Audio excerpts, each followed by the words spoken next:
ESPN welcomes you to the following presentation of the XFL.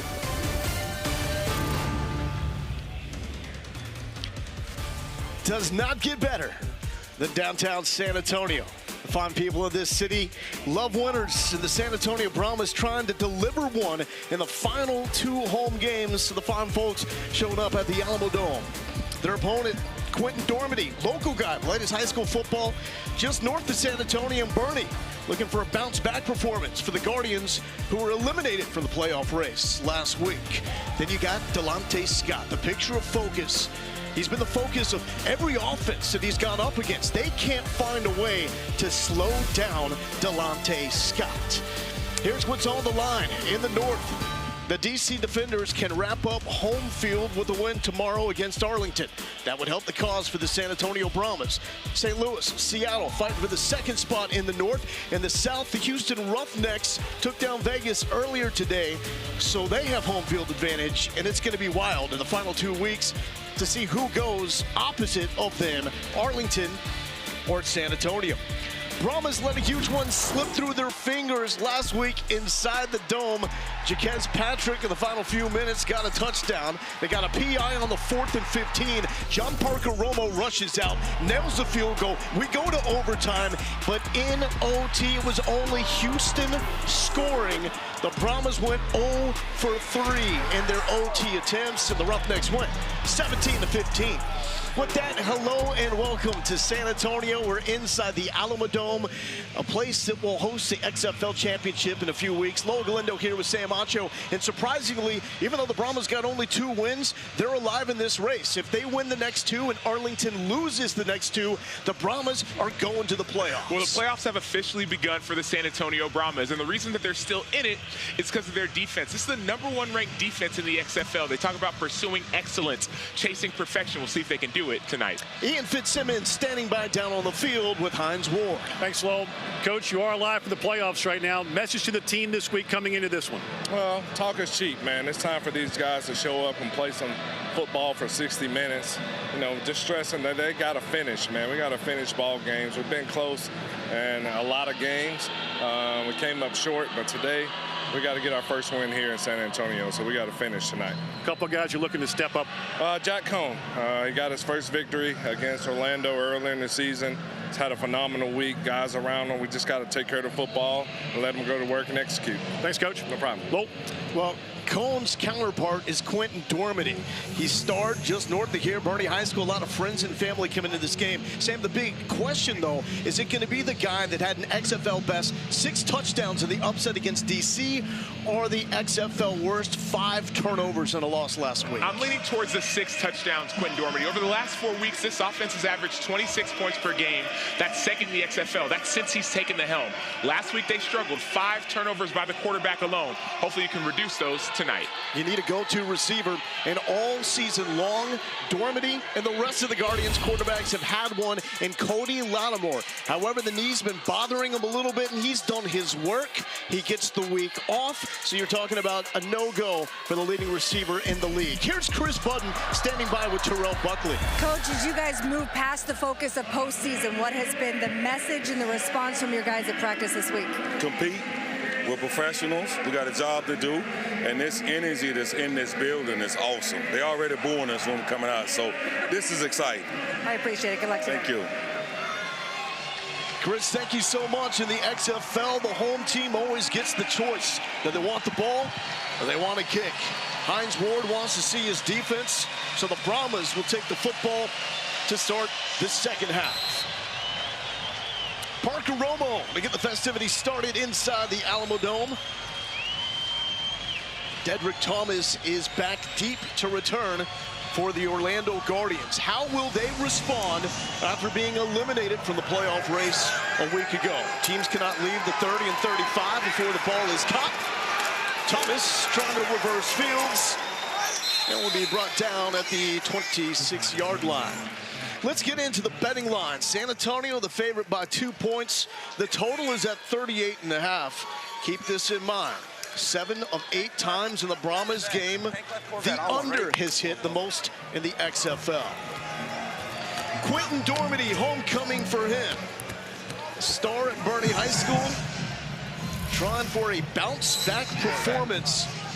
And in 5 games played, he has been arguably, the second half of the season, the best quarterback in the league. The offense has changed since he's taken the helm, and he's a new offensive coordinator as well. Let's see how they respond to last week's struggles. Guardians going on the ground.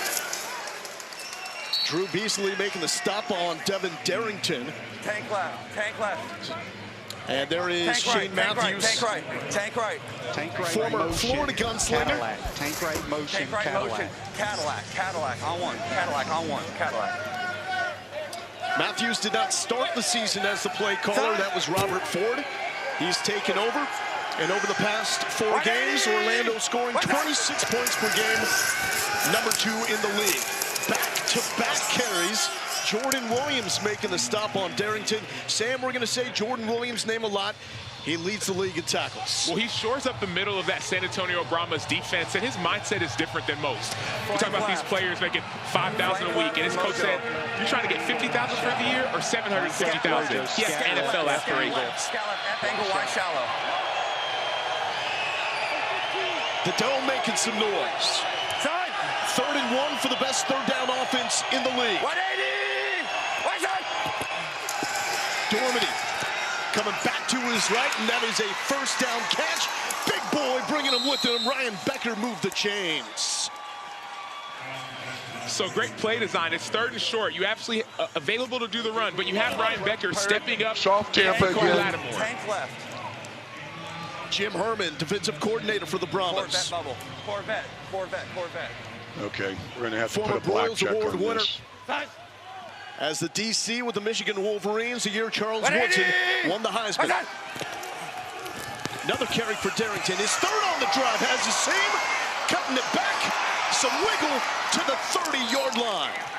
Devin Darrington, a former Harvard man, finished his college career at Virginia.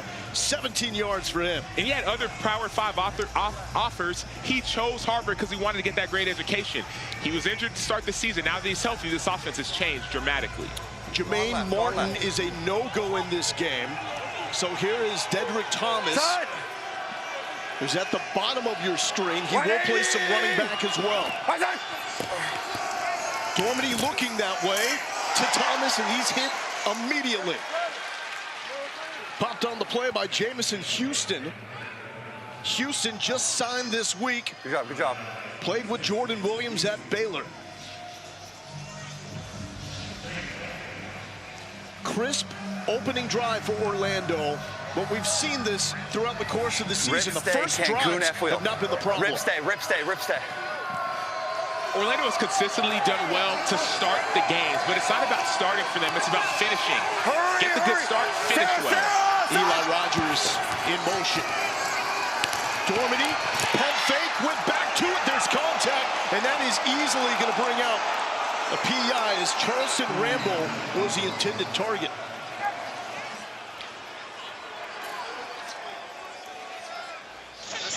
I had that ball catchable because it landed in the field of play back here. So I think we're good on DPI. I got catchable.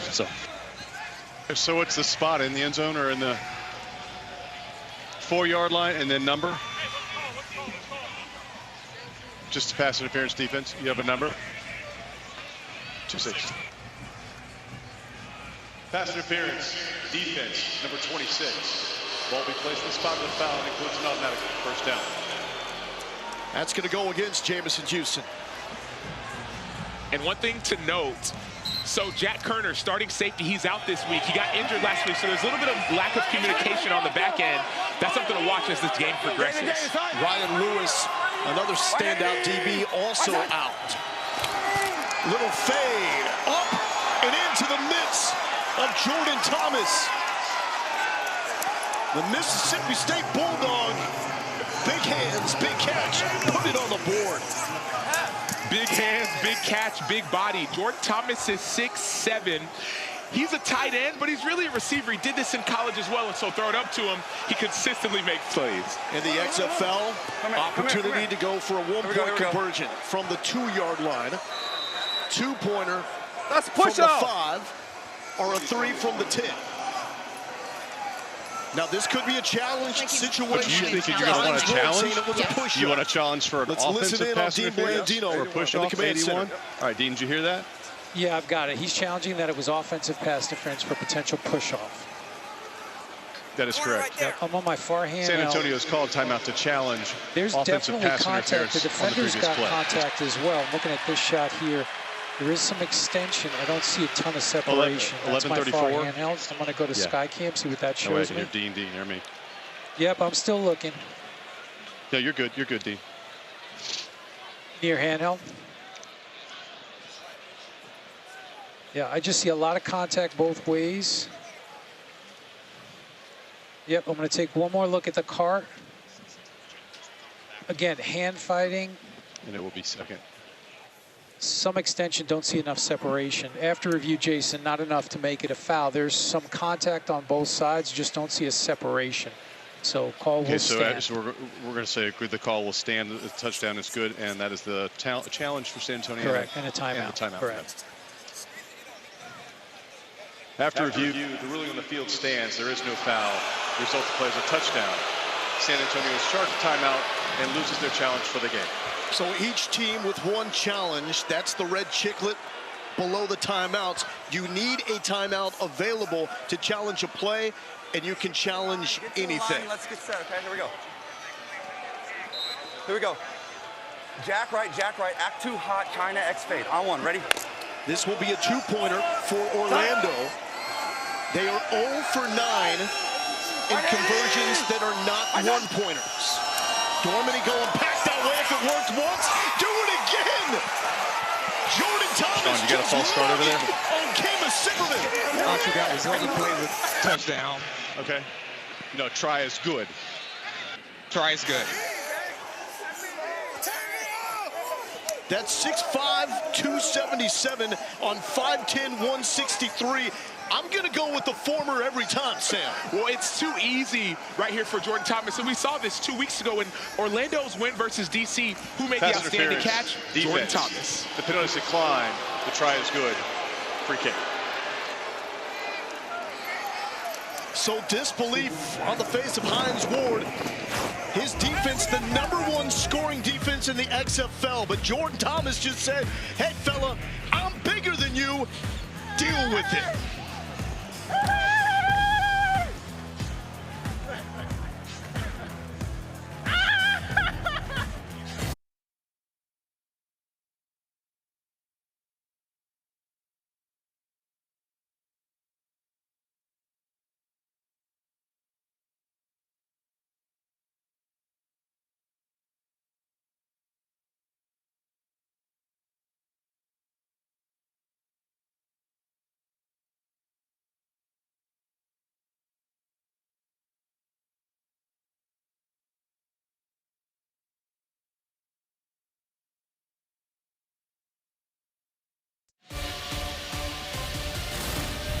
The XFL is brought to you by Progressive, the right call to protect your home and car. Now, the river barges don't go that fast on the Riverwalk, but if they did, maybe even better experience on what is already an amazing time down on San Antonio's famous Riverwalk. Laura Galindo here with Sam Acho, Ian Fitzsimmons, Chris Budden hanging out. And the Orlando Guardians playbook is out. We'll get into the story of that, because that relates to that man that just lit them up on the opening drive. So you may be careful how you talk trash against Quentin Dormady in this game. Kick is away. Here's Fred Brown, who has the lone touchdown return in the XFL this season. Still up. And this will take him to the 28-yard line. Jack Cohn back at quarterback for the second straight game.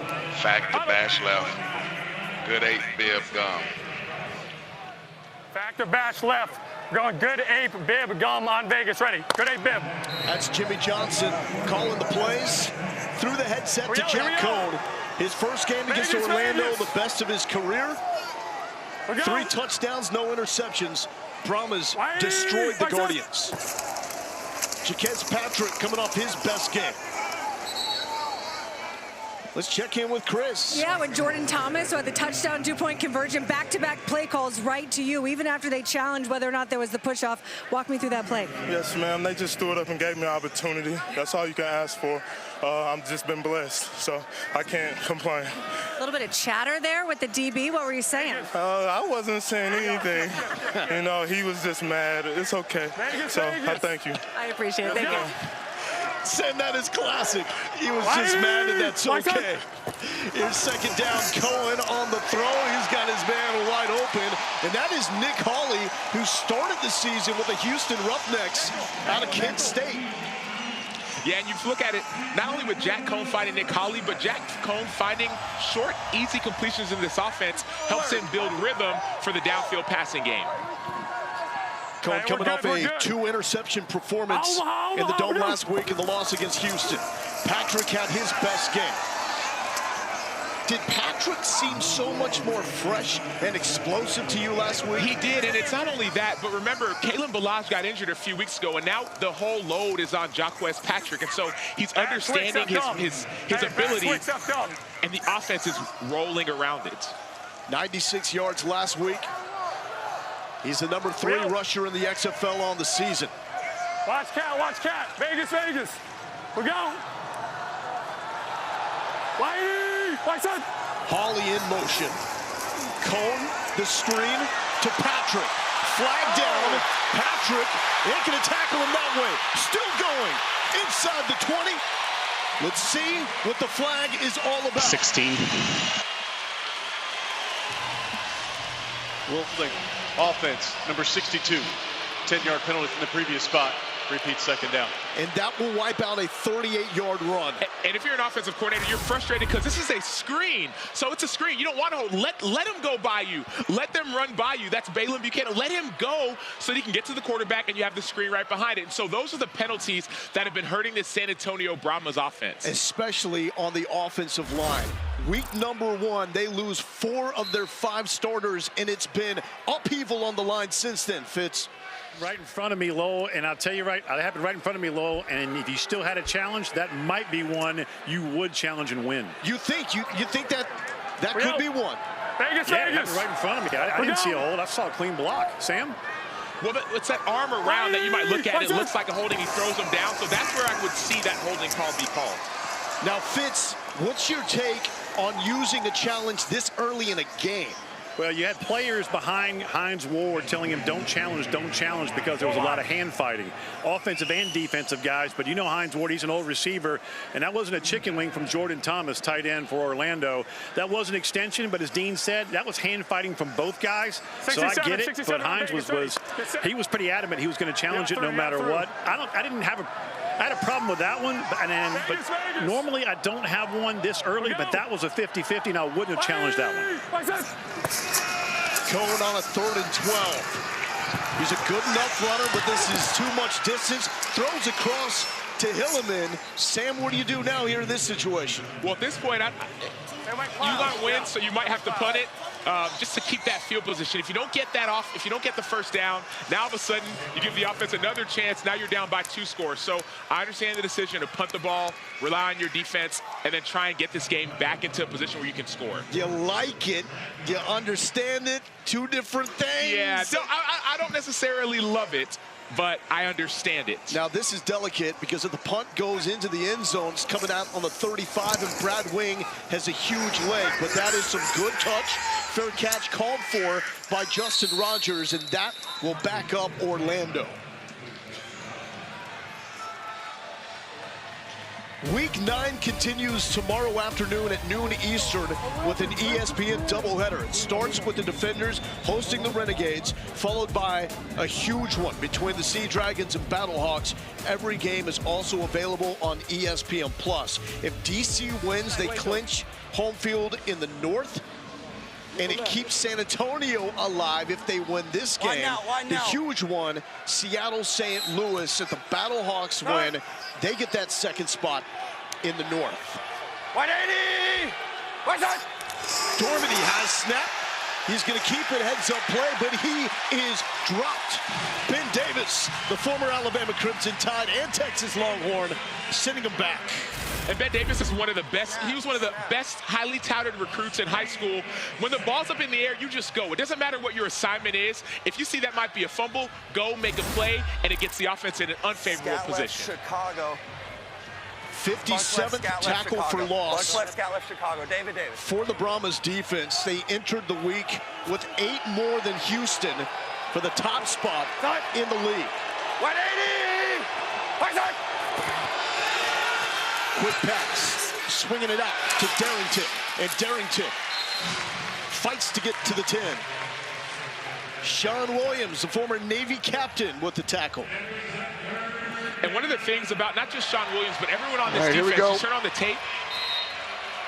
Give me Rush Miami. Rush Miami.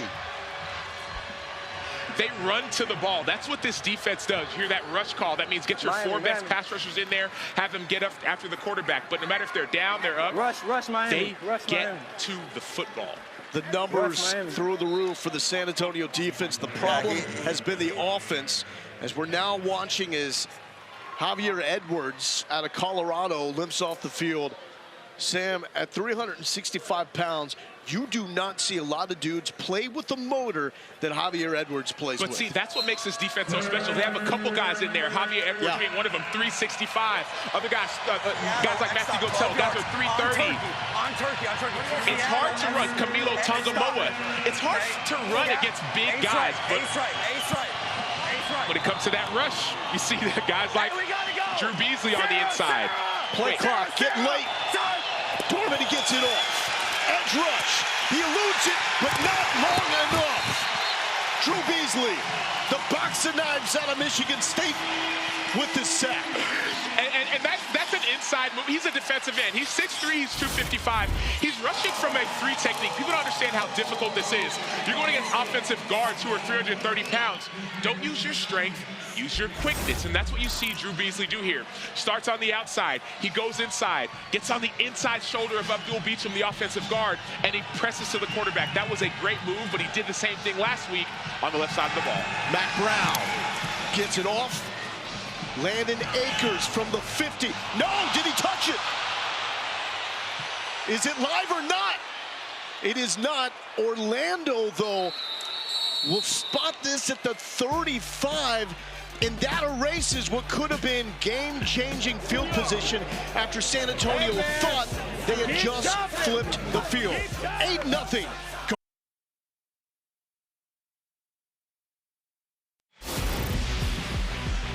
It's week number 9 in the XFL schedule. One more week to go, and then it is time for the playoffs. South Division Championship, April 29th on ESPN2.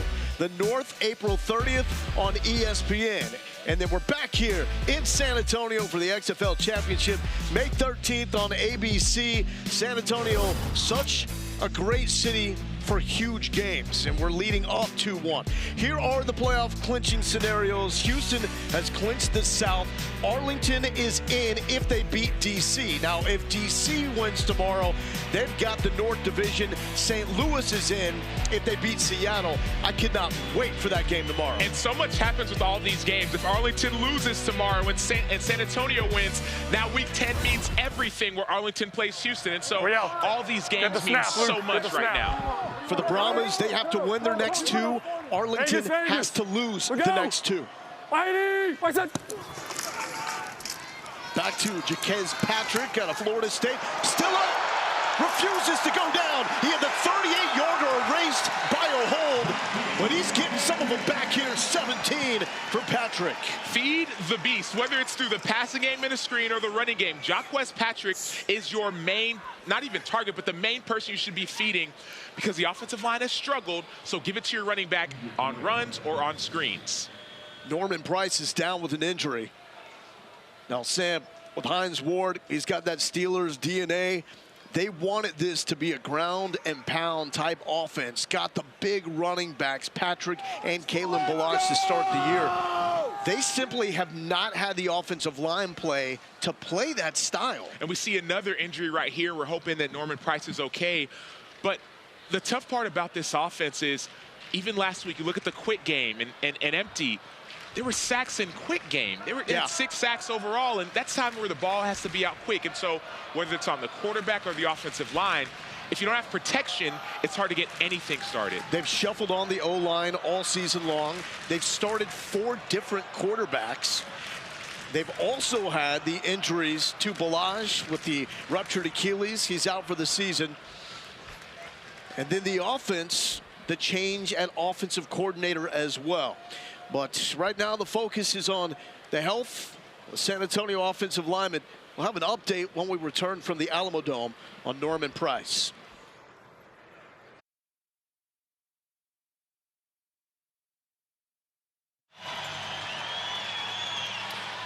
Just saw Norman Price being carted off the field. Has a towel covering the tears. Obviously an emotional scene here. The 28-year-old out of Southern Miss, an injury this late in the season. At that age, we just don't know, but they're playing for so much. You never know when it's going to be your last snap, but what stood out to me was seeing every 369, player on that Lightning team on Vegas, ready. not only take a knee, but they ran out to greet Norman Price as he was on his way out. It shows you that they care about one another and that he's one of the leaders on this team. Vegas. We go. So 1st and 10 for the Brahmas. Landon Akers in motion. Cohen, ball is getting out quick, but the Orlando defense even quicker getting to the football. Terrence Plummer, Balin Buchanan on the stop. 3 wides, 3 wides, 3 wides. And Terrence Plummer, that is the vocal leader of this defense. In his booming voice, he told us we going before stack cover 6, stack cover 6, stack cover 6. On me. He's the leader of the defense. He's one of their middle linebacker. He's one of the guys who helps that defense go. When they got their first win, he was one of the locker room saying, I don't care what anyone says, we're going to win. Patrick with the carry. Left side, why not carry the rest of the Guardians' defense? Losing helmets, toting the rock. Physical football here late in the season. Sometimes you talk about struggle, it creates a new identity. We are going to be a team that runs the ball because of our offensive line struggles. And now we're seeing new stars develop in Jaquez Patrick. This is what they wanted to be at the beginning of the season. They made the switch from Jaime Elizondo at OC to Jimmy Johnson. Under Elizondo, they had 7 offensive touchdowns in the first 4 games, just 3 in the last 4 with Johnson. Can't have it. Deion Yelder on 3rd down. We saw that twice from Fred Brown a week ago. Game changers. Hines Ward talked about sharing the blame. Not just the offensive line. We have receivers dropping passes, quarterbacks missing reads. It's not just one position group. If you want to be a winning team, everyone has to take the onus upon themselves to make the plays they're supposed to make. Love this move on 4th and 2. Offense is staying out. Brahmas have to get some juice going. This is a must-win. Omaha, we go. Ride the bell cow. Oh, yeah. Big contact. First down for Jaquez Patrick. And it's not just his size, it's his experience. Remember, at Florida State, he was backing up Dalvin Cook. He learned from one of the best. Then he got his time in the NFL and at Florida State. He's a big, physical running back that knows how to put his shoulder down, and they've learned from a few weeks back early in the season, 3rd and short, 4th and short, they tried to pass, it didn't work. Now you give it to your bell cow. And he was supposed to be the star at Florida State, not Dalvin Cook. He was a number 3 ranked running back prospect out of high school. Here's Jonathan Hilliman, good in his own right, upended by Buchanan. Balin Buchanan, the son of Ray, who was an NFL standout, 47 interceptions in his NFL career. Bloodlines Tampa strong. Carry, stack Tampa carry, stack Tampa carry. Tony Carter, defensive coordinator for the Guardians, 4-time All-ACC pick at Florida State, and a solid career in the NFL. Last time that Twix call was a screen. Cohen dumped it down to Hilliman. And Hilliman is dumped by Gerald Willis. Willis out of Miami. One of the standouts of this Guardians D. Is the ball getting out quicker for Cohen? It is. It's getting out quicker, but a lot of it's because of the screen game, and then a lot of we've seen is run game. So short pass, screen game, run game. You know who you are. No downfield passing yet. 74 on Vegas, ready. Hurry out. Vegas. We go. 8th play of the drive. Watch it. Cone, pressure up the edge, throwing on the run to Akers. And Akers makes the catch. The spot is very short, however. And it's relatively questionable. I'm looking at some of the replays. It looks like he actually got the line to gain. Let's go, let's go. Now, Brahmas do not have that challenge available. Hey, we're going Falcon, Falcon, Falcon, Falcon. Good eight. Are you going to measure it? First down, first down. It's a first. Now it is a first down. And this is one of the great things about the XFL. So Dean Blandino, one of the things he can change by himself is line to gain. So he wants it to be right. Let's go. Double left speed. Stack Double Tampa right speed. carry. Let's go. Same good Oscar gun. Hey, bad Oscar. No. Good Oscar. Good Oscar on Vegas. Ready. Yep. We're good. Here we go. An absolute chaos Vegas. when you hear the multiple communication devices, but that's what it's like in real time. Trying to come up with the right call. Patrick, right side. Patrick, the ankle tackles ain't working on Jaquez Patrick. And here's the issue. Jaquez Patrick is a big running back. So if you're a cornerback, if you're a DB, you may not want to hit somebody who's 6'3", 242. That's the danger that comes when you play defense and you're going against a running back that's built like a linebacker. Now, you're a big guy, so on defense, how would you tackle him? Well, as an outside linebacker, I'm saying we're about the same size, so you're not looking at me and sizing me up. You're looking at the little guys doing that. So 23 seconds until the end of the first quarter. Brahmas will have to get a play off. Mayday. 3 seconds for Cone to do it. Quick pass. Patrick in the pass game into the 20-yard line. And that will bring us to the end of the first quarter. The Orlando Guardians playing without the leading receiver in the XFL, Cody Latimer. But Jordan Thomas making sure ain't missing him that much. He's got the lone score and the 2-point conversion that followed. Guardians up 8-0 in a must-win for the Brahmas.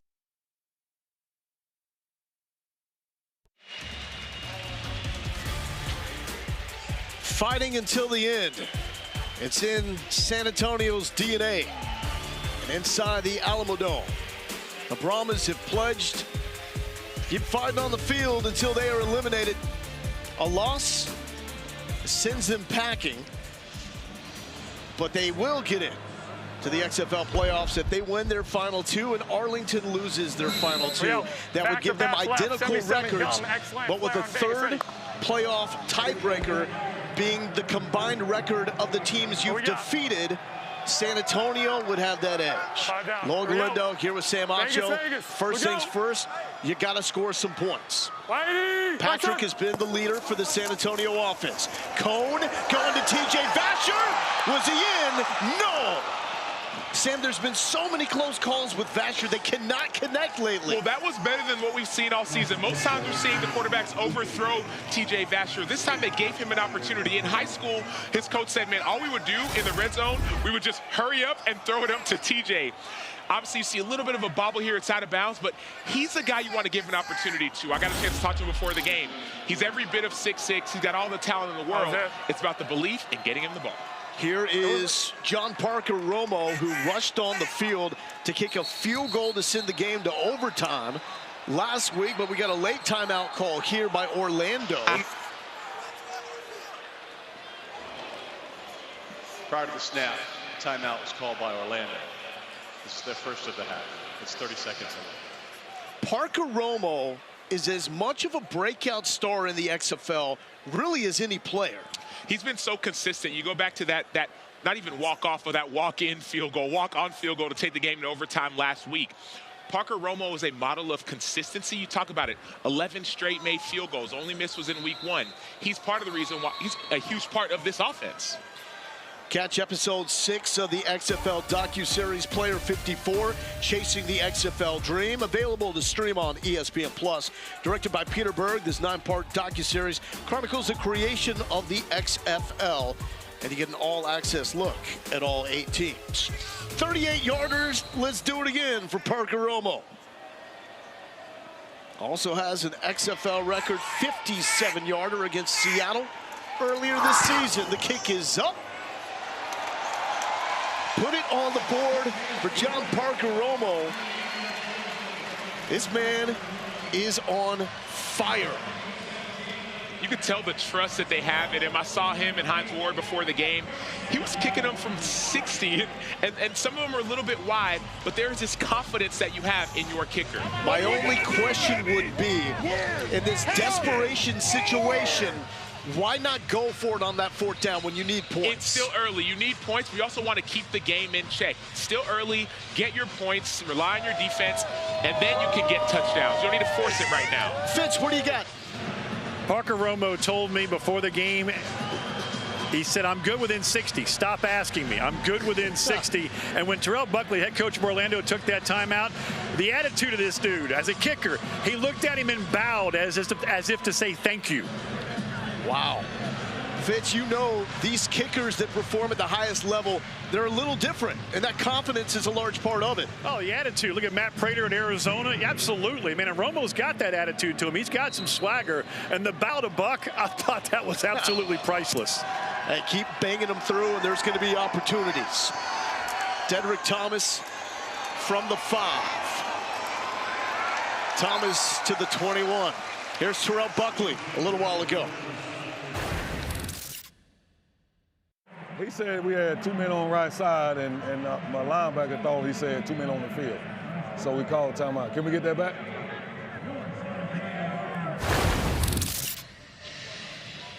Hey, man, shoot your shot. Hey, it's worth a try. Shoot your shot. Ask and you shall receive. Terrell Buckley said he's really trying to make this as fun of an experience in the final 2 weeks as he possibly can. I know gassers aren't fun. He said when they ran gassers this week, he did it with the team. Well, he said he only got through 2 of them. He said they were the full gassers, not the half gassers by any means. Quinn Dormady back to work. Oh! Dropped with authority by Drew Beasley. So we're going to watch Drew Beasley get this sack. So this inside move, he's worked it time and time again. I saw him do this same exact inside move a few times last week. He's at the top of your screen. You come up, you get the tackle over setting, and you club under. That's his 2nd sack on the exact same move. He's just doing it now from the outside instead of the inside. That almost looked like the hit he put on Brandon Silvers last week. Yes. Drew Beasley, not the biggest guy, but he's one of the guys, we talked to their defensive coordinator, he knows how to get after the quarterback. 2 sacks to start the game. Yeah, we're going on 2. And you know that makes Jim Herman a happy man. Ghost right, Dallas on 2. Ghost right, Dallas on 2. Ready? On 2. Chris. Well, Quinn Dormady had a long conversation with his offensive line about the communication, particularly when they're backed up this deep. So it's extremely hard to hear. They're going to keep going with what they're doing. But Keith Wagner, offensive line coach, said they may have to stick or move to a silent count if the crowd noise continues to bother them. Also big, Delonte Scott just came off the field. And Scott is the playmaker in the middle of that San Antonio defense. It was interesting, too, in overtime last week, the San Antonio fans in the end zone started telling all their brethren to come down and pack those seats to make it even louder. On the ground, Darrington, good open field tackle here by Terrell Hanks. You talk about that crowd noise, but it's not just the noise of the crowd, it's the newness of the offensive line. We've seen injuries for Orlando's offensive line. We've seen changes. And that's why you're saying, man, we need to get it either on a silent count, something we can all be on the same page. Side! 180! Right side! 3rd and long. The dump down to Charleston Rambo, not going to be nearly enough. But really, in these situations for Dormady, that's a win because of ball security. Yeah, it's a win, but the other piece of it, too, is you start feeling the pressure. Notice who was around the quarterback's legs. It was Drew Beasley once again. So if you cannot block on the offensive line, notice Dormady got sacked 4 times last week, and some of those turnovers were because of the offensive line. It's going to be a long day for Quentin Dormady. Mac Brown, the punt. Teams cannot get 1 yard downfield. It's a fake! Mac Brown showing the missile! And it's caught! KD Cannon! The missile to the cannon! What's up with the punters in this league? The throwing dimes, Sam. Well, we talked about it before this game even started. We said, man, who's got to make a play? And we were talking offline. You said it's got to be KD Cannon, Jordan Thomas, two players who are new to this offense. KD Cannon, the receiver, doesn't do it in the receiving, does it in special teams. Look at it, this motion. People can get a little bit lazy, and all of a sudden, you're playing with nothing to lose. KD Cannon goes and Randy Moss is on him. You got mossed. Here we go, here we go. 69 yards. And now left side of the screen, the bottom side is Jordan Thomas. Dormady pressured. Complete for a short gain to Ryan Becker. Sam, my head is spinning. Well, so in the NFL, they talk about it being a copycat league. It seems like the XFL is as well. Last week, we saw St. Louis do a fake punt. Wasn't the same, but it was similar. Same thing, it works again. Corvette. Flank right, Z-Store, Corvette. On one, ready? Orlando has made such gutsy play calls, special teams, the past couple of weeks. Nothing to lose. Darrington shaking. Darrington upended, still going. We got a scrum at the 1 yard line. You talk about nothing to lose. The way that Orlando started last week's game, Lowell, was on the kick. It was a kickoff return, and it was a reverse. They ran so many fake reverses. So this offense is going after it, an offense and special teams by any means necessary to find a win. Reload, reload. 10 seconds. Flank right, Z-Store, Bison right. On one, ready? Ace.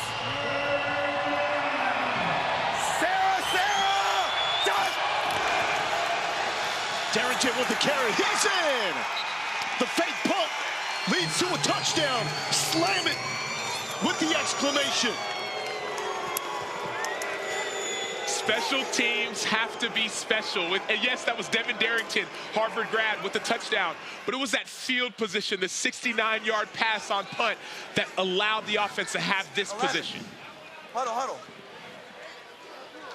It's going to be a one-point conversion for Orlando.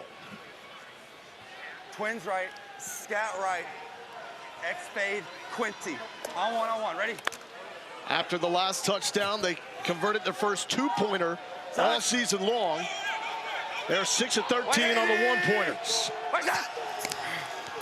Dormady looking middle of the field for Eli Rogers, incomplete. 14-3, Guardians leaving it all on the field. The Mac Brown fake punt sets up Devin Darrington for the score. Orlando fearless here in San Antonio.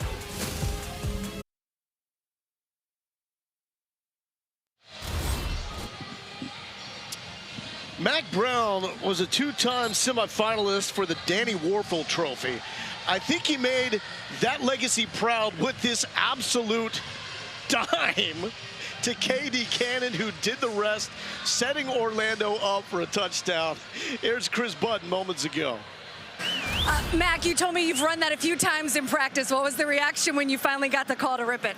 Honestly, it was I was just ready to go. I was waiting on that call all season long, and I think honestly just got lucky. You let it rip. Where's the arm come from? Comes from tons of time throwing with my pops in the backyard or throwing with the boys up in Minnesota. Shout out the boys up in Minnesota, man. But yeah, credit to the guy. Credit to 15 for making the play. And your parents are here to watch it. What's this like to be able to celebrate with them? It's great. It's great. I'm very lucky to have a great family, so shout out them for coming out today. I appreciate it. Congratulations. Thank you. Travis Johnson brought down by Ryan Becker. Pops loves it. This was a conversation pregame with Terrell Buckley about that play. So we get out, we're going to call it now. Absolutely. If you see, when he goes in motion, if you see him running with him, then we're probably going to have what? The backside. Yeah, backside, Jay. If you don't see him running, then we probably have the front side. Yep. Gotcha. Just do what you do. Absolutely. Sam, just do what you do? Well, I love the confidence. That's the confidence that a coach can instill in their player. I trust you to make the right decision. Jack Cohn to throw. Cohn complete to TJ Vasher. to the 30-yard line. Chris. By the way, Matt came up and apologized to me because we were chatting earlier, and he said I knew the whole time, but I really wanted to tell you, but I couldn't. By the way, he has raised $148,000 for ALS. He had a childhood friend's dad pass away from it. Started a lemonade stand when he was a young boy back in Minnesota. It kept growing and growing. His sister now does it. They call it the Awesome Lemonade Stand. They have it every June back in Minnesota. He's going to continue it this year, but close to $150,000 raised for ALS. Chris, that is an amazing story, as Alize Mack with the dropsies. And Sam, great things happen to great people. And sometimes you look at it, man, you're doing all this stuff in the community for your family. Now you get this opportunity, and then all of a sudden you get this great play and even more awareness for what you're doing back home. And so kudos to Mac Brown and his foundation. Can only imagine what Dad's phone looks like right now. Hey, Blowing same up. good Oscar on Vegas. Ready? Same good Oscar. That could be the next quarterback guru right there. He said, you heard what he said about me. I was throwing with him in the backyard. Yeah. Omaha, we go. Hilleman. And the Orlando Guardians don't look like a team that have one win on the season. And that's what Buckley told us coming into this game. Practices look like it's a 7-1 team, not a 1-7 team. They're playing free, and that's what we've seen the last few weeks. Even with that DC win, it built this confidence, and that has kept with them even though they struggled last week. See, the next game's up, Arlington, DC. And Seattle, St. Louis. Now check this out. Bottom of the defensive line for Orlando. That's Jordan Thomas checking in to rush. Thomas has the first touchdown catch by the Guardians. Got pancaked. Hilleman checked down. It's going to be close. The spot is right at the sticks. It should be a first down. Well, why'd you have to say it like that, though? Well, you got pancaked. Because he did. Yeah, he's a tight end. He's a receiver. Sometimes you get up in that D-line. It makes a lot of noise, but he's trying to help. Their front seven's a little bit banged up, and so that's why he's an offensive guy going to help on the defensive side. You just want me to say he fell over? I mean, I gave the guy the props with the mitts in the end zone. The tone and what you got pancaked. Vegas. I'll let you handle that one next stop. It was a great effort, Jordan. Hilleman now starting to get some momentum. Give him 4 yards. Nickel. Hilleman out of Rutgers, started his career at Boston College. Hey, get in the huddle. Where he had 13 rushing touchdowns as a freshman. Guardians defensive player is down. That is Trayvon Sanders. We'll check in on Sanders' condition when we return to the Alamodome.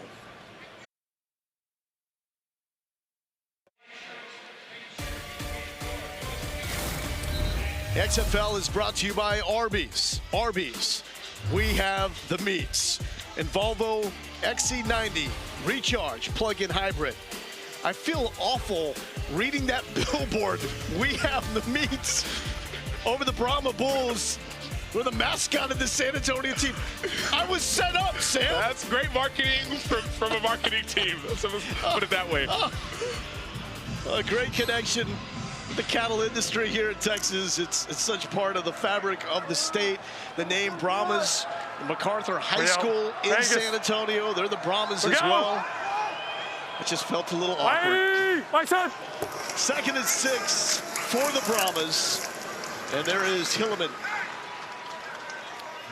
So Hilleman will set up a third down and short. To me, Sam, right now, this is coming down to an ultra-aggressive Orlando team with a San Antonio team that's had 3 4th and shorts, but have only gone for it once. One team is playing looser. One team is playing 77 as if they can't afford to lose, and that's the hard part. You don't want to play tight. Trips left. X spot. Hey, landed. That's it. No, flare. Late on the play clock. Omaha, we go. 1 second. Cone drops it. Got it back. Here comes the pressure, and he will not elude Terrence Smith. The second leading tackler for the Guardians got him for a loss. And you heard it earlier. Terrence Smith actually had dropped into coverage, but when that ball is on the ground, see ball, get ball. He actually gets out of his coverage assignment. He understands his speed, and he goes and gets a sack. That's called being a football player. Sometimes you have to go do what's required to help your team win.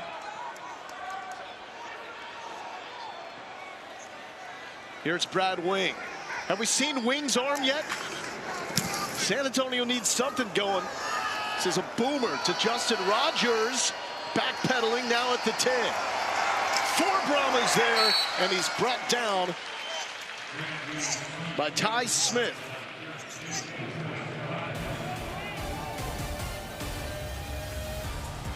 Week 9 continues tomorrow afternoon at 9 Eastern with an ESPN doubleheader.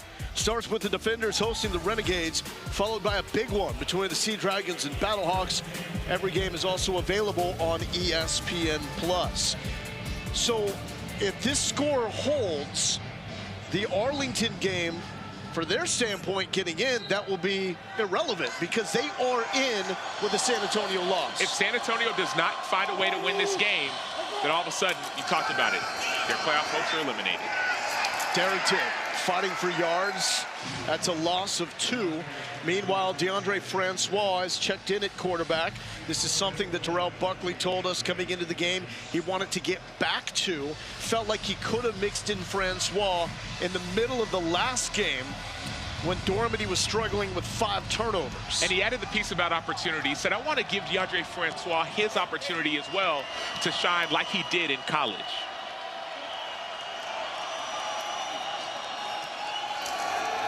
Play action.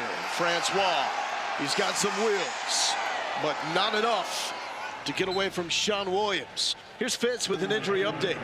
The Brahmas will be without their starting nose tackle, the Colorado Buffalo, Javier Edwards. He's out with a shoulder injury, done for the day, guys. That is a big blow for a stout man in the middle of that San Antonio defense that has settled in after the opening drive in which Orlando drove the length of the field, got on the board with Jordan Thomas. And there's only a 51-man roster in the XFL, and so when players get injured, that depth is even more thin than you would expect. That's why we saw Jordan Thomas playing defensive end. Orlando's second time out of the half. It's a 30-second break. Guardians take timeout number 2. What do you think of the start so far, Sam? I've been impressed by Orlando. We didn't know what to expect based off of their 5-turnover performance last week, but offensively they're putting up points like they did over the last half of the season.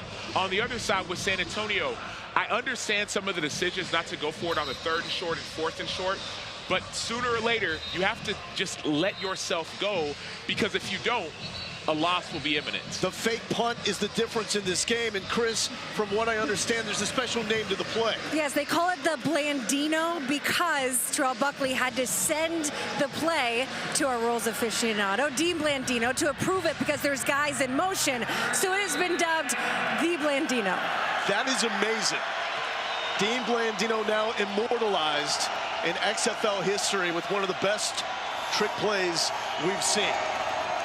Francois to Eli Rogers. Rogers trying to get the corner. The stiff arm is going to be close.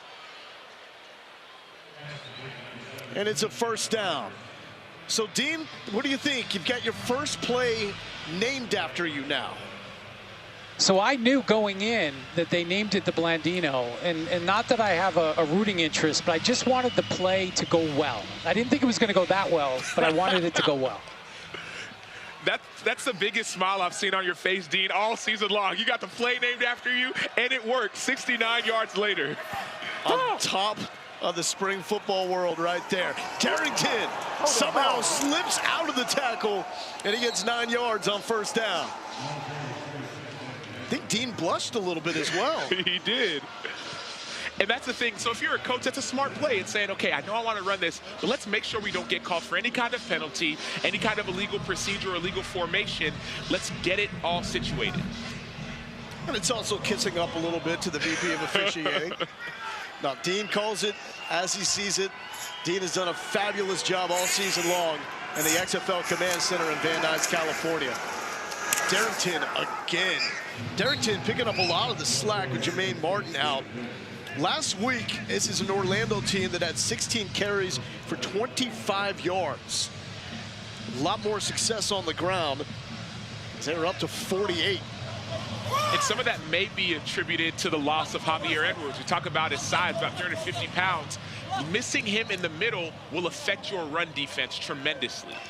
Orlando eliminated last week. San Antonio needs back-to-back wins, back-to-back losses by Arlington to go. If they lose here, it's done. And the Renegades are in. Francois on the run. Trying to beat Williams. He's forced out of bounds. Flag on the play. Down.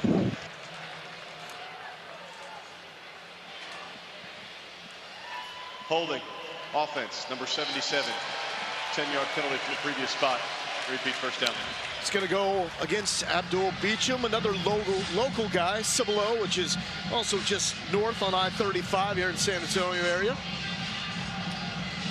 And you want to know who caused that penalty? It was Drew Beasley, excuse me. And I think they actually called it on the wrong person. It really wasn't on Abdul Beecham, number 77. It was on number 78, the new right tackle. That's who that play was on. And so we see what the effect is. T.J. Bradley got the holding, but it's Drew Beasley affecting the quarterback.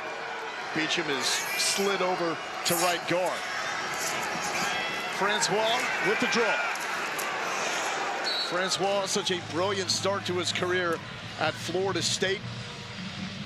He was the ACC Rookie of the Year in 2016 over Daniel Jones, who just cashed in a large contract. However, next season, hurt his knee in the season opener against Alabama, was dismissed in 2019, and it's been a climb back ever since. But he was one of the most highly touted recruits in high school. And funny enough, Jock Westpatrick, who went to Florida State as well, was actually at his recruitment announcement ceremony when he got recruited and committed to Florida State. Coming up on the 2-minute warning. Francois to throw behind Jordan Thomas. Drew Beasley with the hit.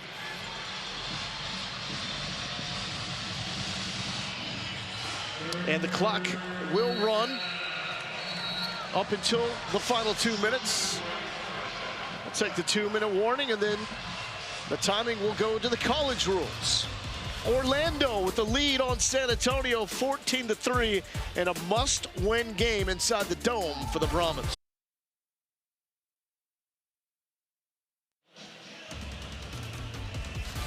It's week number 9 in the XFL season, and here we are, deep in the heart of Texas, inside the Alamo City, where Orlando leads the hometown Brahmas 14-3.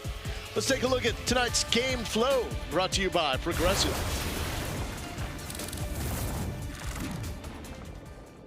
I'd like to see a few more deep balls at 8-1.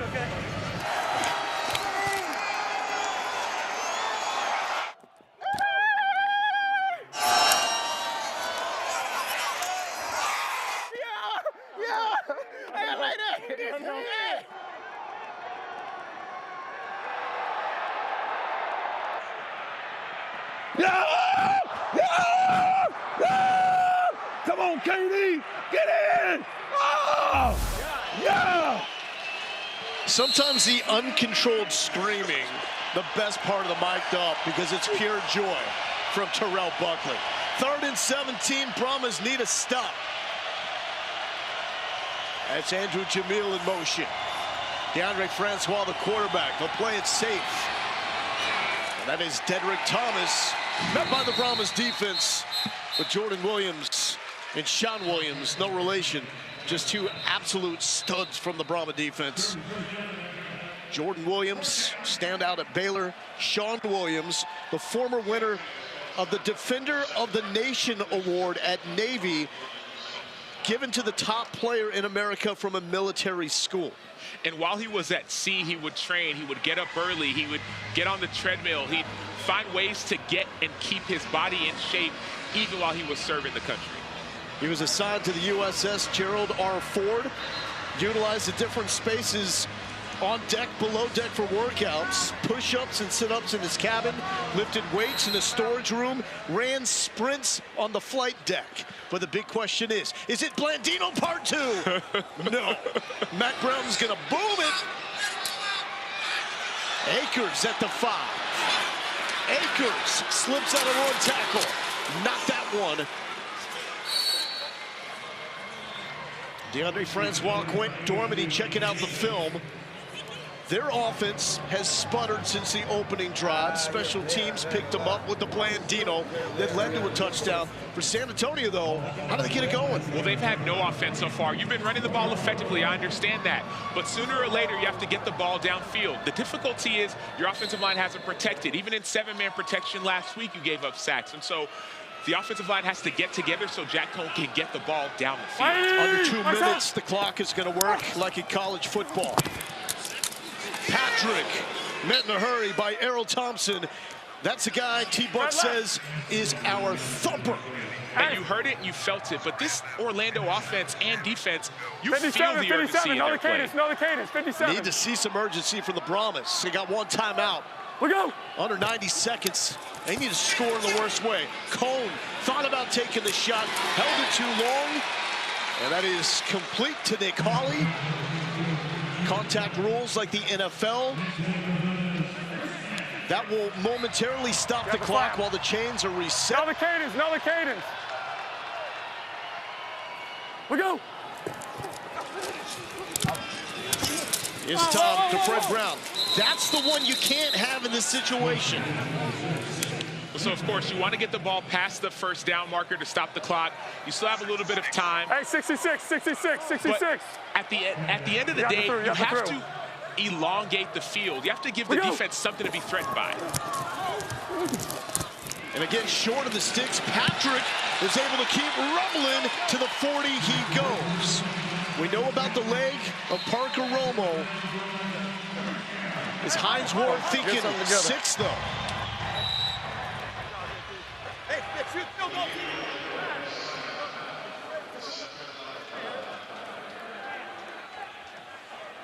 Guardians player is down.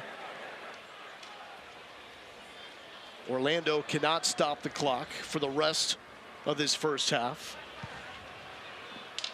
And that is Jaquan Blakely being checked out and jogging off. Hey, tackle it. Blakely out of Tennessee. Romo out of Virginia Tech. So clutch. Distance, not an issue for him. He's got an XFL record 57-yarder. He's already slammed home one earlier. The lone points for the Brahmas. But those passes short of the first down marker, those were the type of plays that absolutely killed Vegas in the early game today against Houston.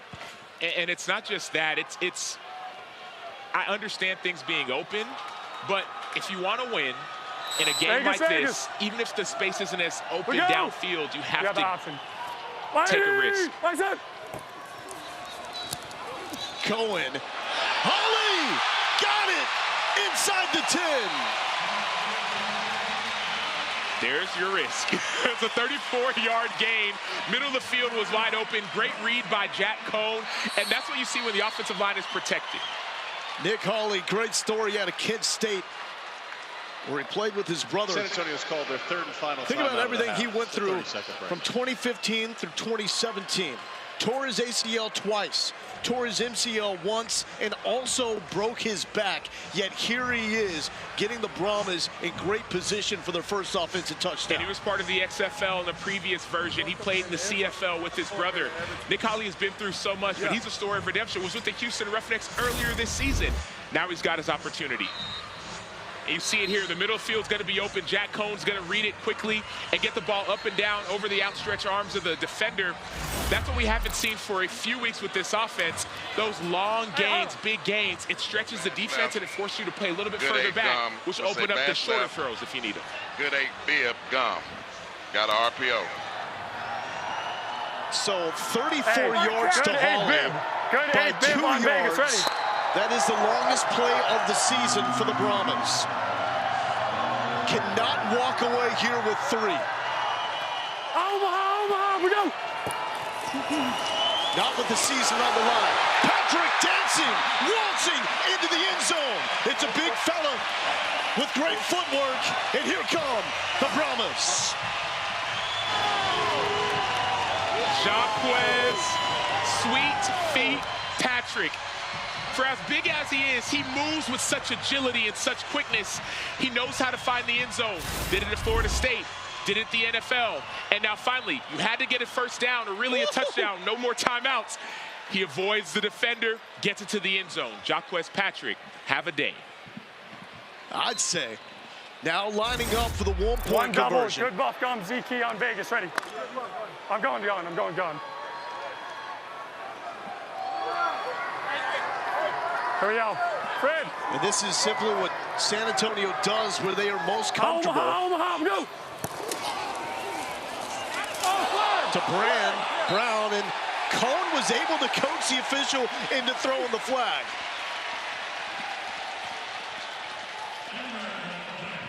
Right here, Andy. Just turn to the 5. Turn to the 5.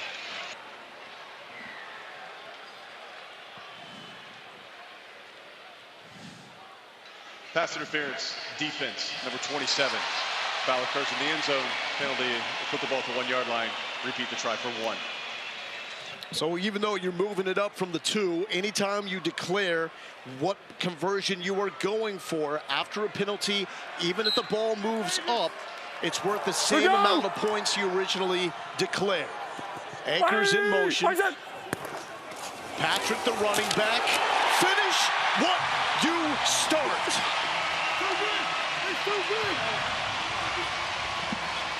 By any means necessary. He did it with his feet. Now he's doing it in the air, jumping over bodies. He's ran over people in the screen game. Jacquez Patrick is the reason his team is in this game. Notice, when the game is on the line, give it to your best player, let him do the rest. Jump over, hurdle, 1 foot, 2 foot, doesn't matter. Just get that ball in that end zone, baby. What did Hines Ward tell us coming into this game? We needed a desperate team to make a desperate effort. Are you seeing that, Sam? I'm seeing that. This team is playing desperate. We're seeing the risk that we talked about earlier in the game. Getting the ball down the field. We're seeing the defense stepping up. When the game is on the line, this is playoff football. You have to be and play desperate and also find that thing within to say, you know what, I don't care what else is going on, fake punts, what have you. I'm going to be the one that helps my team win. Hey, what this is a guy that trusts the process. I criticize him for not being aggressive enough on 4th down plays, but Hines Ward knows his approach, trusts the process, and it's working. Here's Dedrick Thomas. Thomas looking for a seam and brought down at the 25. Here's Terrell Buckley, wired. He's not happy. Why is Balin pressing?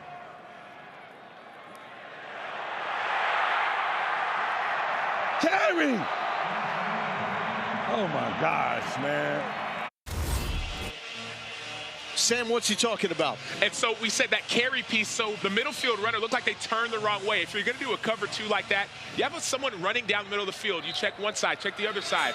They turned the wrong way, and that's why you saw the receiver wide open in the middle of the field. Defense. Decline. Orlando is lining up content to take this Illegal one substitution into the defense, half. 12 players on the field. Pillars decline. It's the end of the first half. And they will.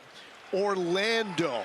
They're playing for pride right now, trying to go out on a good note with 2 games left, eliminated from the playoffs. They've had all the magic, the surprises, but San Antonio has stayed the course. You cannot sum up just how big that Patrick touchdown was for them. And how big this halftime speech, halftime conversation, halftime soul searching is going to be for this team. Everything is on the line for San Antonio. This is their playoff game. It's a must win. You win and you continue. Everything on the line for the Brahmas faithful. They need 2 straight wins to have a chance. Jordan Thomas playing keep away. Orlando, the trickeration to set up the touchdown.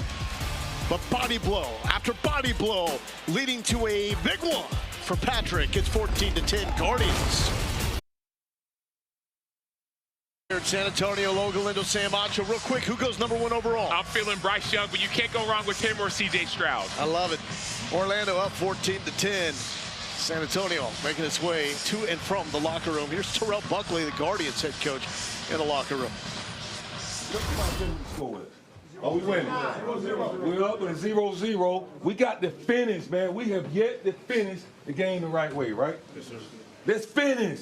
not by chance and all. Let's go out and do our job. Let's dominate. We put ourselves in a great position.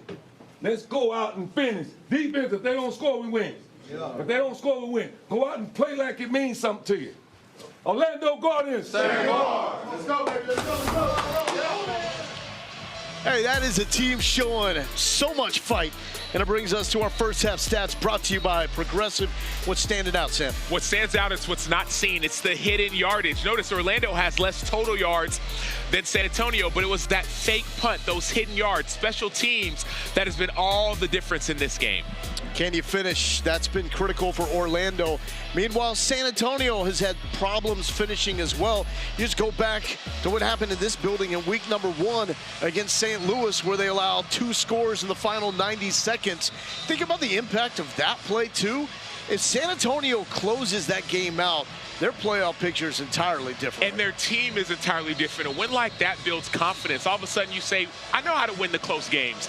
And then not only that, you go to Hines Ward saying, we have to find a way to win in the Dome, to win at home. They're searching, seeking, finding a way to get one win. They escaped you before. Maybe this will be the day that you find it. And oh, by the way, that was Paxton Lynch warming up with Jack Cohen. Lynch is now the backup quarterback for the San Antonio Brahmas after starting the season as the #1 guy for Terrell Buckley and the Guardians. And Paxton Lynch, he started with Orlando, and now he's with San Antonio just a few weeks ago. You talk about this opportunity. Well, he's looking for it as well. He may get his opportunity today, and if not, could be next week. Looking for a big return from Fred Brown. Got one a few weeks ago in Vegas. Oh, high-speed collision. Jeremiah Gimmel. They're both hold, so our spot matters. What's your number, Justin? 31. Gimmel got Willie, him. you? Same number. Same number, 31? Okay. 27. Okay, 27. 27? Okay. During the return, holding return team number 27. 10-yard penalty from the spot of the foul. First down, San Antonio. Well, we've seen Mac Brown throw a bomb, and a guy that Mac Brown coached at North Carolina drop one, and that's Jeremiah Gimmel. Jeremiah Gimmel, he was a captain in North Carolina for the head coach, Mac Brown, not the punter, Mac Brown.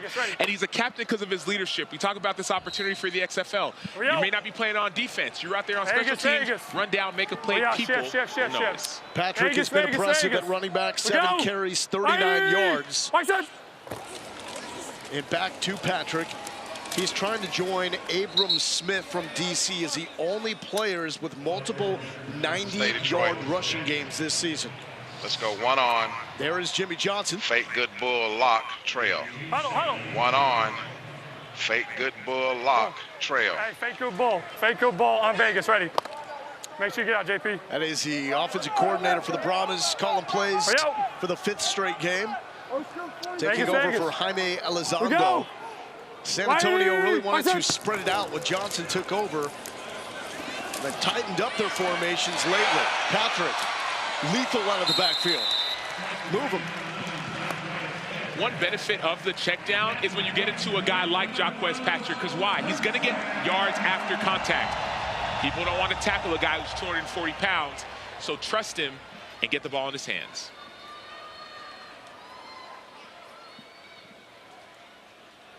Bad A bib on Vegas, ready. Hey, should be good. Cone 16 of 19 in the first half for 156. Omaha, go. Trust the big fella. It's got to be good. Gerald Willis, however, makes a stop. You hear him talking about, man, it's got to be good. Well, good for this offense is to the right. Bad is to the left. And so we say, man, based on this formation, our play call is actually wrong. And that's why we didn't see that play be as effective as we would have hoped. 4 rib, 74 rib. On Vegas, ready. Nick Hawley now at running back. Who's Mike? Who's Mike? Motion's out. Whitey! Right side. Cone with the wheels. He's just good enough there. And we heard him asking with the live mic, who's the mic? Who's the mic?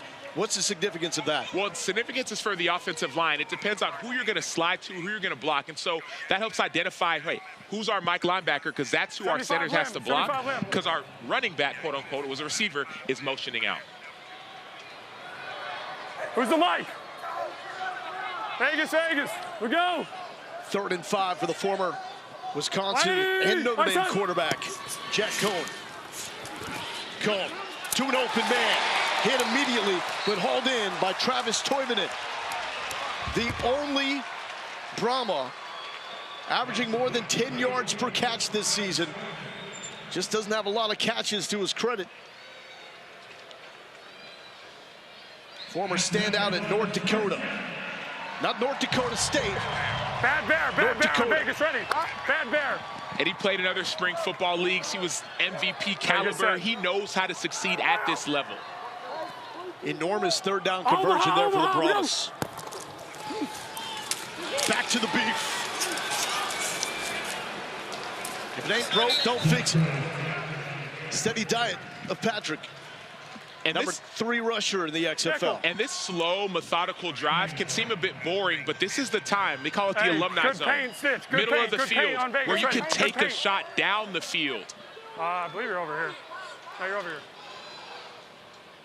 And from the jump, this is the offense that Hines Ward wanted. Whitey, right side. Delay to Patrick. And brought down by Terrence Plummer. Plummer out of Central Florida. The Fiesta Bowl defensive MVP in 2013 after beating the Baylor Bears. He's got 3 games in his NFL career. Made 1 tackle in those 3 games. 76 rib on Vegas, ready. Can only imagine what it's like to want to get that taste again. That's what he's playing for in these final 2. Sometimes record doesn't matter, opportunity matters. Whitey, right side. Cohn throwing towards the pressure. Hillman slips out, cut back. Vasher gives him a block. Inside the 20. Good read by Cohn. Better downfield block by TJ Vasher. So I talked to Jonathan Hillman before the game. This guy could have gone anywhere. Could have gone to Alabama, Ohio State, Michigan. Chose Boston College and transferred to Rutgers. Was a leading touchdown getter when it comes to running backs. He's elite on his feet. He went to play for the New York Giants. Backed up Saquon Barkley. He learned from the best. That was his favorite team. Now he's doing it here in San Antonio in the XFL, hoping to get back to the NFL. Here we go. Hawley in the backfield stays there for the moment. Go. Cohen comfortable. Alize Mack, another Golden Domer like Cohn. Alize Mack, one of the top recruits coming out of high school as well. Went to the New Orleans Saints, got coached by tight end coach at that time, Dan Campbell. They've been waiting for him to expand and explode in this offense. Maybe this is going to be the day as we see this rhythm start to come. And this is TJ Vasher territory. He's good for a grab or a PI. Bottom of your screen. Number 18. Omaha, go. And Patrick hit immediately by Gerald Willis. Kept slogging for maybe an extra yard. Big 3rd down. You heard Hines Ward say, come on, we got to score. You're in the red zone again. 3 points will not cut it. Let's go. Double left, fix yak. Double left, fix yak. Let's go. Sprint right pylons. Hey, sprint right, sprint right, sprint right. 44 Jacksonville 0. 44 Jacksonville 0. 44 Jacksonville 0. Vegas, Vegas. We go. Whitey, right side. Cohn moves the pocket. We'll have to throw it away. Now, with the 1-point conversion after the touchdown right before the half, you bring out your field goal unit and you're still down by a score. You're still down, and I get the frustration from the fans, and I understand getting points, but down the line you're saying, man, what is going on in the red zone for our offense? We like points, but we like touchdowns more than we like field goals. Saw it last week against Houston. Had a 1st and goal from the 1 on the opening drive. 3 straight tackles for loss, backed up. Then could not score in the overtime period. 29-yarders. Romo up and good. That man is locked in. Couple of scores for the Brahmas. They move within 1. Hines Ward and the San Antonio Brahmas need this dub to stay in the hunt in the XFL playoff race. This has been the story with the live line, according to Caesar Sportsbook and Kick. The Brahmas favored by 2 at the end of the first quarter.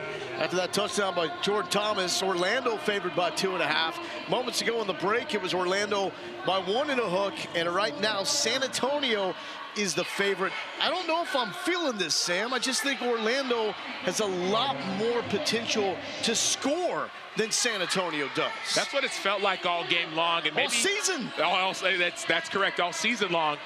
And this Orlando team, though, has to respond to those points. How do you respond in the second half? They've started strong every single game. They have not finished. We heard Terrell Buckley say it at halftime.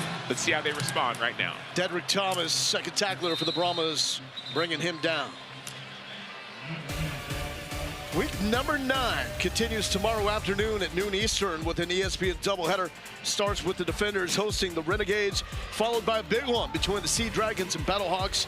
Every game is also available on ESPN+. The Dome at American Center is going to be off the chain. That place is going to be packed. They're shooting for 40,000 plus. I think they get it for that matchup against Seattle. With all roads leading back here, the downtown San Antonio, the Alamo Dome, site to the XFL Championship. Quentin Dormady back at quarterback, tucked it in, and Dormady will have the first down yardage. Check in with Chris Button. Lowell, I talked with Terrell Buckley coming out of halftime about going deep in the playbook with that Blandino play call. He said that's always been the fabric of who we are. The difference now, it's my decision. I'm the one telling him we're going to run these plays. He's had a very big evolution in terms of being a head coach from week 1 until now. He's written a journal that he says is about 75 pages full. The biggest thing he says he's learned is that trust yourself. You know more than you know. He's relied so much on other coaches and the advice from them. He said, deep down inside, I think I knew all these things from the very beginning. I just needed to trust myself. Front right, ace right, 548. Great story, Chris. Ace right, ace right, ace right. So Dormady was a yard shy of the first down on the scramble, but picked it up with Eli Rogers. Okay. Learning process not just for the players, but for the coaches as well. 180. What's that? As Dormady looks to throw. And throws that away. That is very similar to the conversation that we had with Hines Ward before the game up in Seattle, where he's had to learn to trust himself. He hired his OC, DC, and then let them draft all the players. The guy he hired as the offensive coordinator isn't even calling plays anymore. He talked about not knowing some of the coaches. He said, I wish I would have known them beforehand, because that trust is a big piece. But also he said, I'm learning as a coach as well. We're getting to know one another, we're getting to know our team, and now we're trying to find ways to win. Dormady, shot over the middle, too high, too hot, looking for Jalen Smith. And the reason that matters, Lowell, is some coaches have different coaching styles, different methodologies. And so if you know that going into it, then you have a better idea of how to work with someone. But now you're trying to learn all the players, how to work with them. Now you learn how to work with and manage the coaches. It makes it a lot much tougher of a task. Correct me if I'm wrong, but as a player, you're focused on how can you be the best as an individual. As a head coach, you got to worry about everybody and everything. Here's a 3rd and 10. Hey, easy. Hey, roll, San Antonio getting around it. Hey, ace right, ace right. Sarah, touch! Dormady, the pride of Bernie, floats it. Rogers had it, dropped it. Forced out by Anthony Tejada. So he didn't drop it, Lo. You said it right the second time. It was forced out by Anthony Tejada. Anthony Tejada played in the NFL as well. He played for the Washington football team. This dude wants to get back to the NFL. He actually was playing in the CFL. He terminated his contract to say, I want to either get in the XFL or the NFL. Anthony Tejada, his brother Raleigh, plays for the Houston Roughnecks, taking advantage of every opportunity. Landon Akers back. Here's Mac Brown. Mac Brown. This is going to be a short punt, and it's going to be down around the 30-yard line. So the Orlando offense stalling after their opening drive that led to a touchdown by Jordan Thomas. They got another one, but that was a result of a 69-yard fake punt pass to KD Cannon.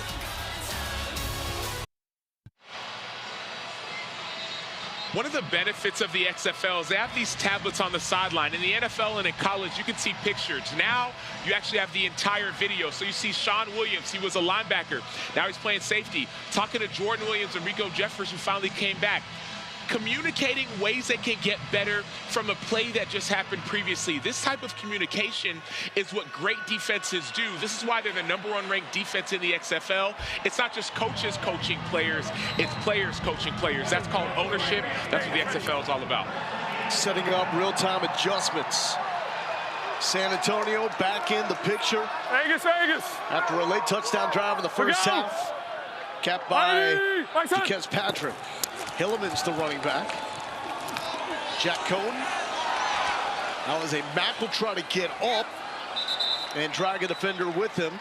See, NFL rules in terms of got to be down by contact, not like college, where if you fall over, you're done. So Mack fighting for those extra yards. 369 on Vegas, ready. This is not a prolific San Antonio offense. Stay alert, Jay Hill.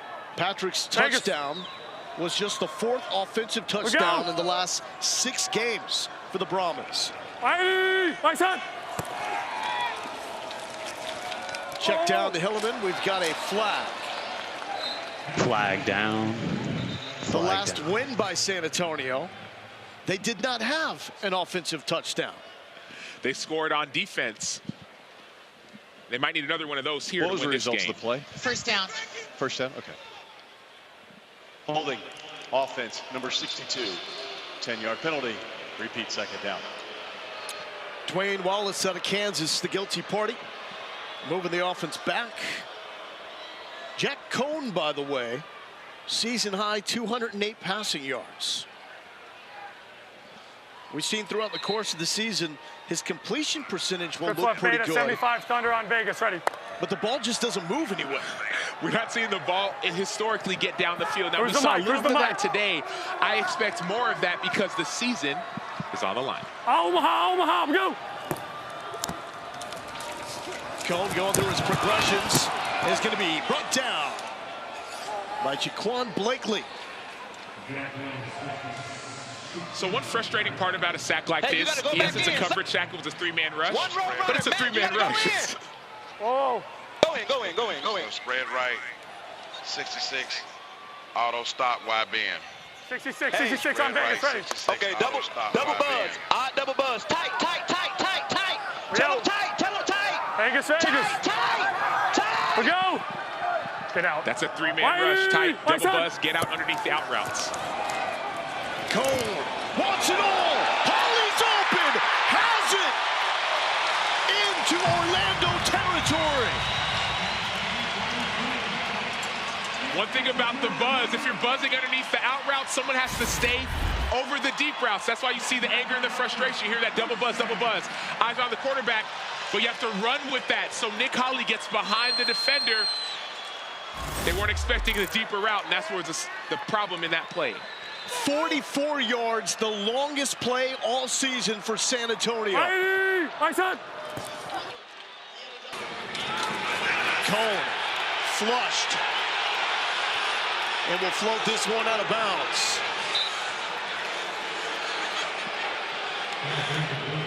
How about the spark from Nick Hawley? Had that 44-yarder to follow a 34-yarder for an offense that was like running on a treadmill all season long. No big plays. You got to get in where you fit in. Nick Hawley didn't necessarily fit in Houston. Now he's getting in San Antonio. 2 huge plays, 34-yarder, 44-yarder. This is the offense you've been waiting to see all season long. He was a landscaper before he got his original call with the XFL back in 2020. I think he'll take this lifestyle. Cohn, Hilliman, few yards.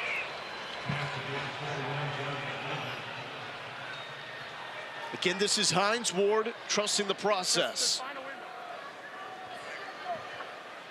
Now a field goal. Yak to spread right. If that's what it comes down to, gives the Brahmas a lead for the first time. 56 on Vegas, ready. Now this is 3rd and 7. You talk about trusting the process, but red zone matters. So you got to get these 7 yards, keep this drive alive.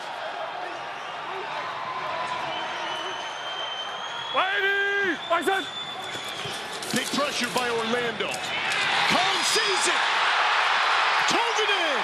Touchdown. 28 yards. Brahmas take the lead. They ain't done yet. Travis Toivonen, he's played with the best of them. He talked about it in North Dakota. Then he said, I'm going to try something different, fan control football. He got voted as one of the best players there. Now he's saying, I can compete anywhere I go. Cone with brilliant recognition. Orlando brought the house, Sam. And this was the drive of big plays. It's been the game of big plays. San Antonio has needed them. They have not found them. And on that drive, Cone 4 of 5. Now going for 2. Hilleman is going to have to beat 2 Guardians. Nearly did. But the Brahmas trust in the process. Orlando brought the heat. Cohen stood tall. Hines Ward believing. Travis Toivonen with the catch, broken tackle, and finds the end zone. Even if it's a shorter pass, get those yards after catch.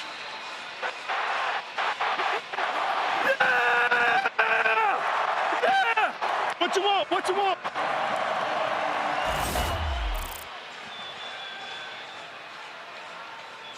Winning in San Antonio is at the top of the list, along with staying alive in the playoff hunt for Hines Ward.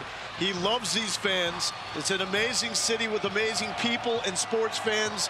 They've not won in this building. He wants this for the fans as bad as he wants it for his team and for himself. The first thing we heard when we met with Hines Ward was, I want to win for these fans. I want to win at home for these fans. And so we've seen them show up. Now we're saying we want them to be a part of a winning culture. Mike Scott with the hit. Here's Fitz. Here with quarterback Jack Cone. They brought pressure. The moment they did, what'd you see? Yeah, I mean, they bought cover 0, one more than we could block. We had a good play call called, just a shallow route coming. Was able to put it on. We made a great play, breaking a tackle. What would this win mean for you? It mean a lot. Just get our first win at home would mean a ton, and we just got to finish strong. Go get him. Thank you, Rip. Go. Fitz, thank you. And still alive as San Antonio wins the final 2. And Arlington drops the final 2. That will put the Brahmas via the tiebreaker into the XFL playoffs. Quentin Dormady, but first, flag on the play.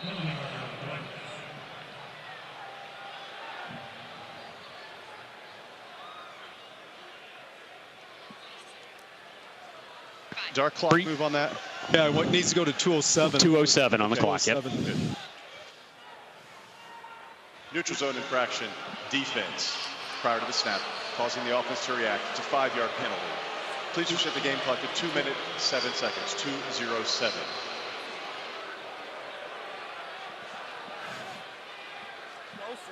Ghost left, ace right, righty. Ace right, righty. David. Son! 180! What's that? Dormady pressured, felt it, ball is out but incomplete. Ben Davis was there to knock it free from Devin Darrington. Bitch, you wanna go with no ball hoe ass nigga?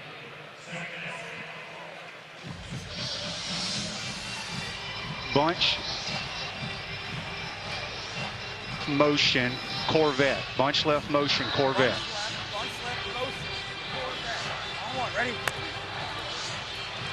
I was talking to Jim Herman, who you see on your screen, defensive coordinator for San Antonio before the game. He talked about adjusting to whatever they do. This is the time to adjust. Stop them at a critical moment after an offensive score. Darrington. That's going to be a first down. And Herman always looks like that. He does. Well, he does. He doesn't care what level of football it is. He's coached at the highest levels. He's coached everywhere, overseas. Plus Black Waco. He just wants to coach. Plus Black Waco, 12S. Big shot, alert, F counter left. On one, ready? and knows about coaching great players. He said the only real impact he had with Charles Woodson, he helped discover him, but moved him to nickel. That Heisman Trophy year ended up with a lot of sacks that people forget about in that campaign. Dormady almost picked off. Sean Williams, the naval grab, almost got it. Almost anchors away. Sean Williams could not have played that play any better outside of course, catching it. So he's dropping off in his zone. So if there's no one in your zone, you turn, you find the quarterback, and you get depth. He gets depth underneath the receiver. All you have to do is finish it. The drop was perfect. It could not have been any better. Makes the catch. He's frustrated. We're all frustrated. But I think opportunities will come back to you as you keep on going. Sarah, touch! Darrington met quickly by Matthew Gotel. And you can just feel it. The Brahmas defense has belief. As the clock winds down to 0, it's money time. That means put up 4 fingers. It's time for the 4th quarter. And if you want to stay alive, this is when you got to close it out. The most important quarter of football coming up for the San Antonio Brahmas. And the horns are up, the masks are on inside the Alamo Dome. Hi, Mom. Hi, Dad. Hi.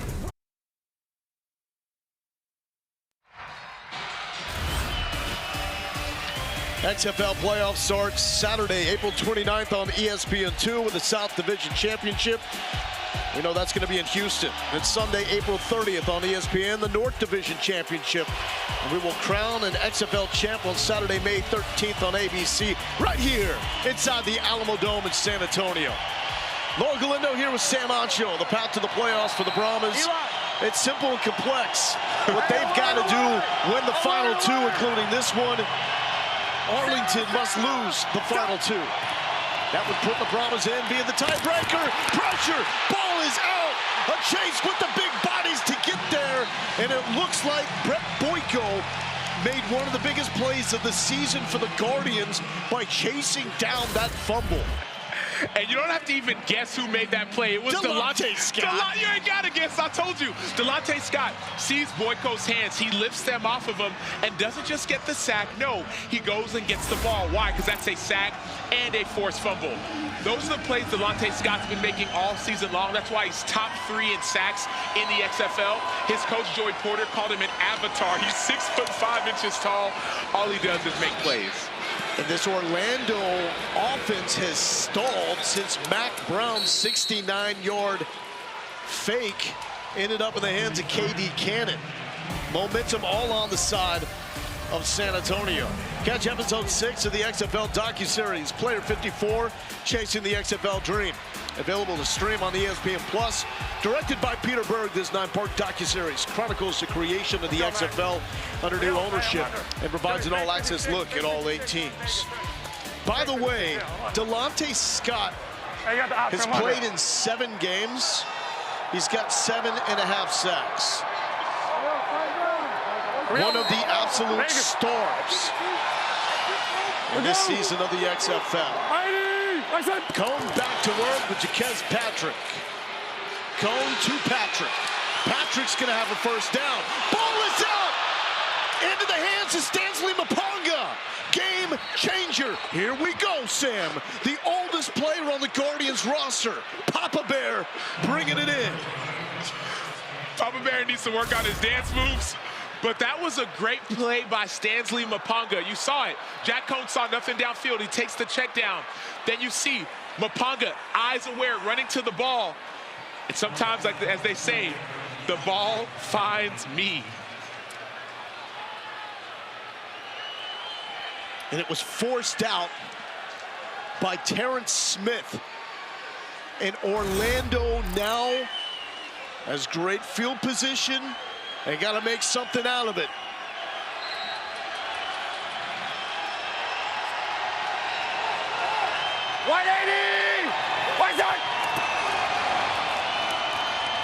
Darrington with the dance. San Antonio was looking for the strip from behind. That was Drew Beasley. Mapong is such a great story. Told us before the start of the season the importance of his role. He said he didn't have anybody when his career started in the NFL to help him through all the adversity you naturally face. He's taken it upon himself to be that guiding force. He wants to mentor some of the younger players. As the oldest guy on his team, he says, I didn't have this when I played. I'm going to be what I didn't have for everyone else. Maybe I can extend their careers here and in the NFL. Quentin Dermody, the local kid, will scramble. And Dermody goes down before he is hit by Jordan Williams. Dermody has his entire family here. His dad, Mike, was his head coach at Bernie High School, just north off I-10 in the San Antonio area. Pops is now an offensive coordinator at Waxahachie High School. 3rd and 2.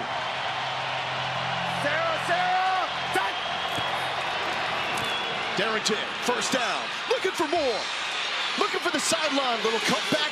Dermody trying to get in the mix, and he got shut down by Rico Jeffers. But Darrington having himself a game, the Hobbit man, with 16 yards.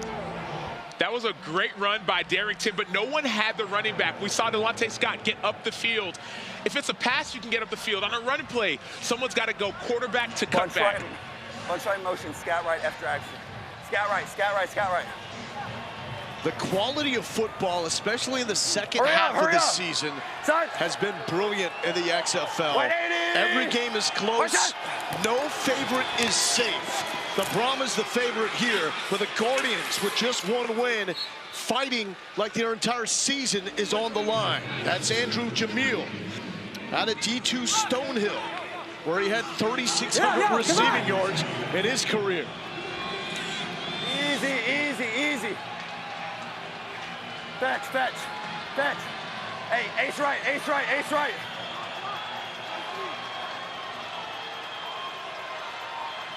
Sarah, touch.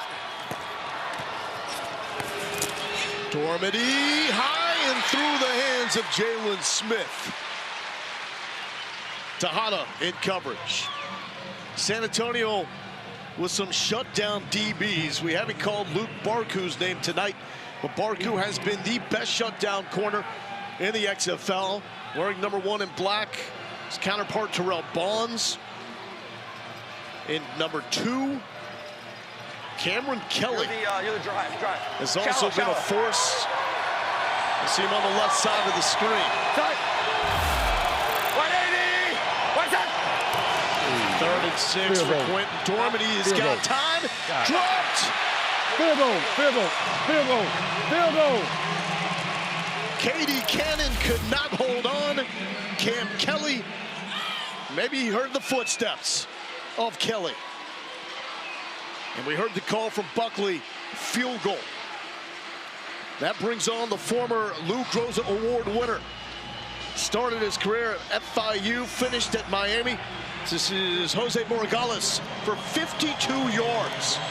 This would be his season long. Kick is up. And the kick is good from 52.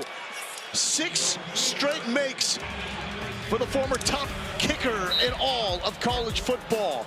And we've got a 2-point game. Orlando turning the takeaway into 3 points.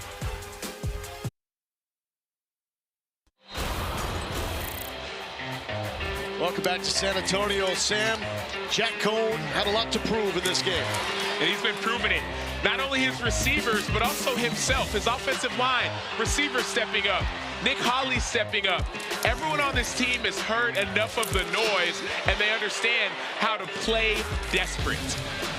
Desperation is what Hines Ward was looking for, and he's getting a performance that's epitomizing that.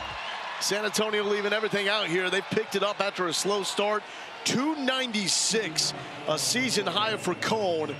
And that's a passing performance. It's going to be up there with the likes of McCarron, Silvers, DiNucci as one of the best this year. Especially if you come out with a win when it matters the most in your playoff game. After the Borregales field goal from 52, we've got a 2-point game. San Antonio came into this favored by 2. Fred Brown, does he have more return magic like he did from 94 yards a few weeks ago at Las Vegas?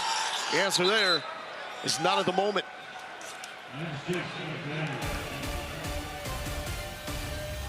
Week 9 continues tomorrow afternoon at noon Eastern with an ESPN doubleheader. Starts with the Defenders hosting the Renegades, followed by a huge one between the Sea Dragons and Battlehawks. Every game is also available on ESPN+. DC is sold out their home field. St. Louis, they always pack the dome. And Seattle will be eliminated if they cannot take down the Battlehawks. Will we see A.J. McCarron back? Nick Tiano had his helicopter moment a week ago, but that team will go as A.J. McCarron takes them. They will, and Nick Tiano got injured in that game last week, and so likely it will be A.J. McCarron back. That's what we heard from Anthony Becht last week, unless something has changed in this critical game. Hoping to save McCarron. We're good. Get by Vegas, which they did, to have him in the most important game of the season for St. Louis. Patrick, just tough running. He has saved his best for last. Patrick coming off a 90-plus yard performance in the Dome last week against Houston. Looked so nimble with the footwork, and we saw that as he got into the end zone near the end of the first half. And one thing about this situation, 3rd and short, you don't want to get too comfortable even though you have the lead. The clock is running, get your first down. In NFL, they say 4-minute drive, make this an 8-minute drive.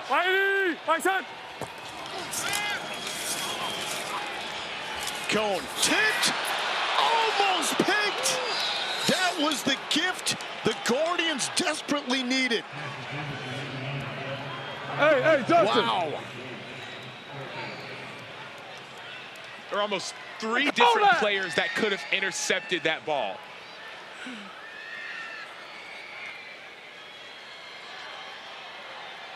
Cone has played turnover-free football.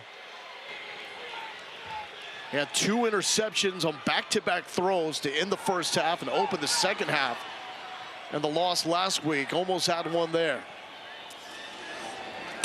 Brad Wing punting off to Justin Rogers. Wing, the biggest leg with Marquette King in the XFL. Rogers, he's going the wrong direction. Now reverses field, but the Brahmas are all over it. Keelan Silverman bringing him down. Horrible field position for Orlando. The San Antonio defense, #1 in the league in scoring, trying to bow up in the final 8:35 and deliver the folks in the Alamo Dome the first home win for the San Antonio Brahmas.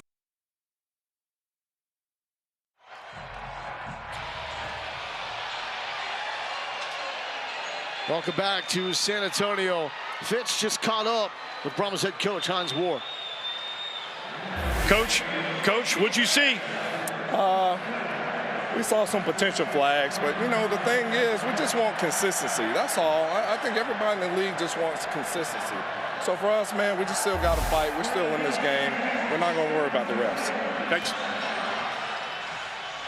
Could not challenge what he thought was illegal contact on his receiver, Landon Akers, on the last offensive play because he used his challenge at the beginning of the game. Guardians backed up. Darrington trying to fix that with a flag back at the 3-yard line. Down.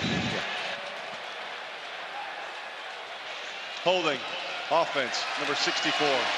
The penalty is half the distance to goal from the previous spot. Repeat first down. That's against Fred Luina. And all the way back for Orlando.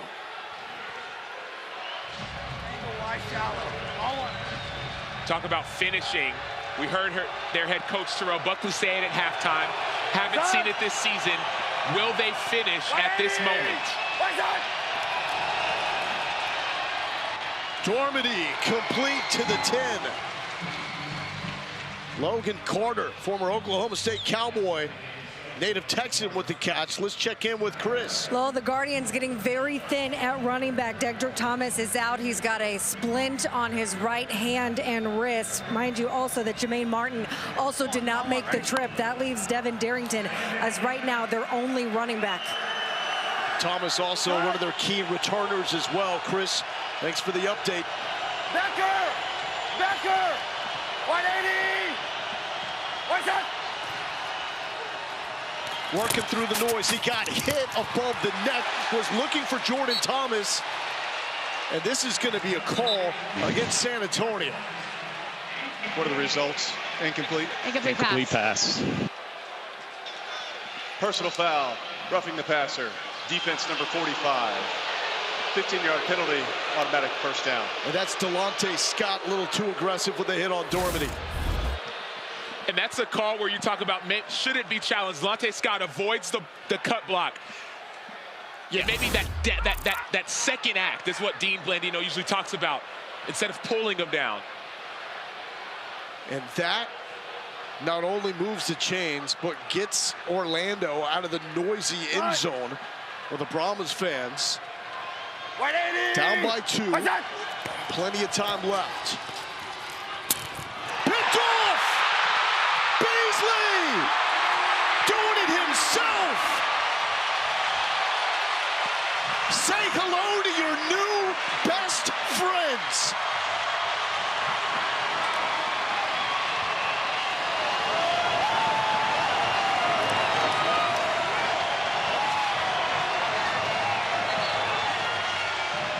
Mo, you said it last week. The last win that we saw San Antonio get, they scored on defense. It was against Arlington in their second game against Arlington. Now we see not only a turnover, but a score on D. If your offense isn't getting it done, which they are today, get your defense involved. Jim Herman said, hey, we want 2. I want a turnover in the first half, 1 in the second half. Didn't get the first one, now you got the second one, and trying to put this game out of reach. Man that began his career as a walk-on at Michigan State has made himself a fixture of this defense coordinated by Jim Herman, full of playmakers. And this is why you save the challenge late. Let's listen in. Yep. And what I saw the restriction. I looked back, and the ball was in the air. Okay. So what I have, it may have already been tipped at that point too. I've got a legal jam. I'm going to go sky cam. Okay, what I'm looking for is a grab here. What I see is the defender legally jamming him within 5. I don't see a grab. The ball is out. So at that point, we can't have holding. Yeah, that's where I'm going to. My all-22 next. Again, legal jam within 5. I don't see a grab. Any grab takes place after the ball is in the air, so no flag, no foul. All right, Jason, after review, there's no flag for defensive holding. I've got a legal jam within 5. Any grab occurs after the ball was already in the air, so there's no foul for defensive holding. Result stands as a touchdown. Result stands as a touchdown. Orlando's charged a timeout, and they can't challenge the rest of the game. Understood, thank you. After review, the ruling on the field stands. Orlando's charged a timeout and loses their challenge for the game. Touchdown. The over hits for just the second time in a game involving the Brahmas. Effort is everything. Drew Beasley on that play, he went on those inside moves. Well, he tried an inside move again. It wasn't effective, so he got out of it, got the pick, and then he scored. 8-point game. And I love the decision to go for 2. You get a 10-point game. Now all of a sudden it's a 2-score game. A touchdown in the 3-pointer doesn't cut it. The max you can get in a possession is 9 points. Here's a penalty flag. 74. False start, gotcha. False start. Offense, number 74. 5-yard penalty. Remains a try for 2.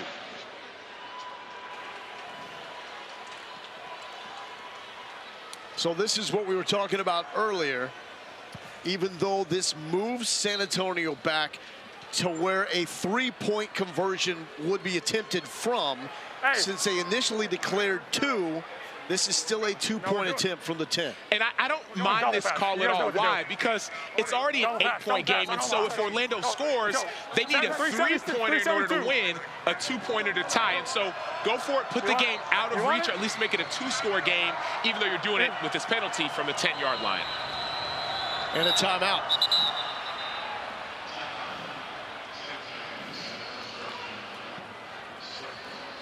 Let's check in with Fitz.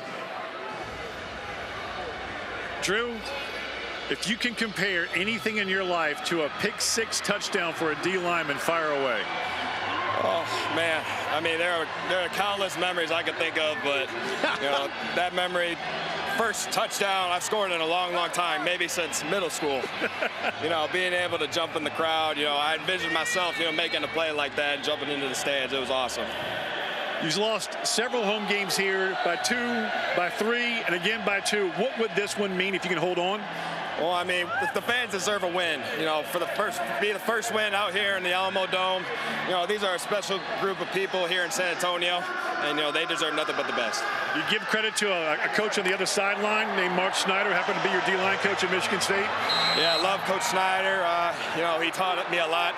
You know, at Michigan State, you know, taught me about toughness and, you know, what it takes to play defense. And, you know, I miss him a lot, and you know, it was awesome to be able to play against him. Great score. Yes, sir. Appreciate it. Well, and Fitz, he had some ups there too. False start. Offense number 62. 5-yard penalty. Remains a try for 2. Now San Antonio's just making this more difficult on themselves. And he talks about the last time he may have scored was in middle school. People don't understand how hard it is for a defensive lineman to score on defense. I get it. DBs and pick sixes and safeties. But you're a DN. You're an outside linebacker. It's not the easiest thing in the world. And that was all him. Tipped it to himself, made the catch, made the sprint into the end zone, stuck the landing in the seats here in the Alamo Dome. BB picked off. Guardians will try to turn this into 2 for themselves. Will not. But what this does is it keeps it a 1-possession game with 7:07 left. And Orlando can still win the game at this point. Who knows what they're going to try to do. But the way they've been playing these last few weeks, you get a score. Maybe you go for 3 to try and win. Or maybe you go for 2 for the tie. Well, what they had an opportunity to do last week, down by 3 after a late touchdown, they elected to go for a 1-point conversion instead of a 3-point conversion to tie the game. They were banking on getting the ball back. They got the ball back. However, it was a Dormady fumble late, and that erased their chances of sending this game to overtime. Well, to your point, Lowell, Orlando hasn't got a 3-pointer all season long, have not scored on a 3-point conversion. So in that scenario, they said, let's go for 1. And let's stop them on defense. They did. They got the ball back, had an opportunity to go down and score. And a late fumble with about 50 seconds left and 2 timeouts is what cost them that game. And so they were 10 yards out of field goal range. Hopefully they'll make a better decision this week. Eli Rogers with the return. Rogers north of the 25. Let's get wired with the Brahmas.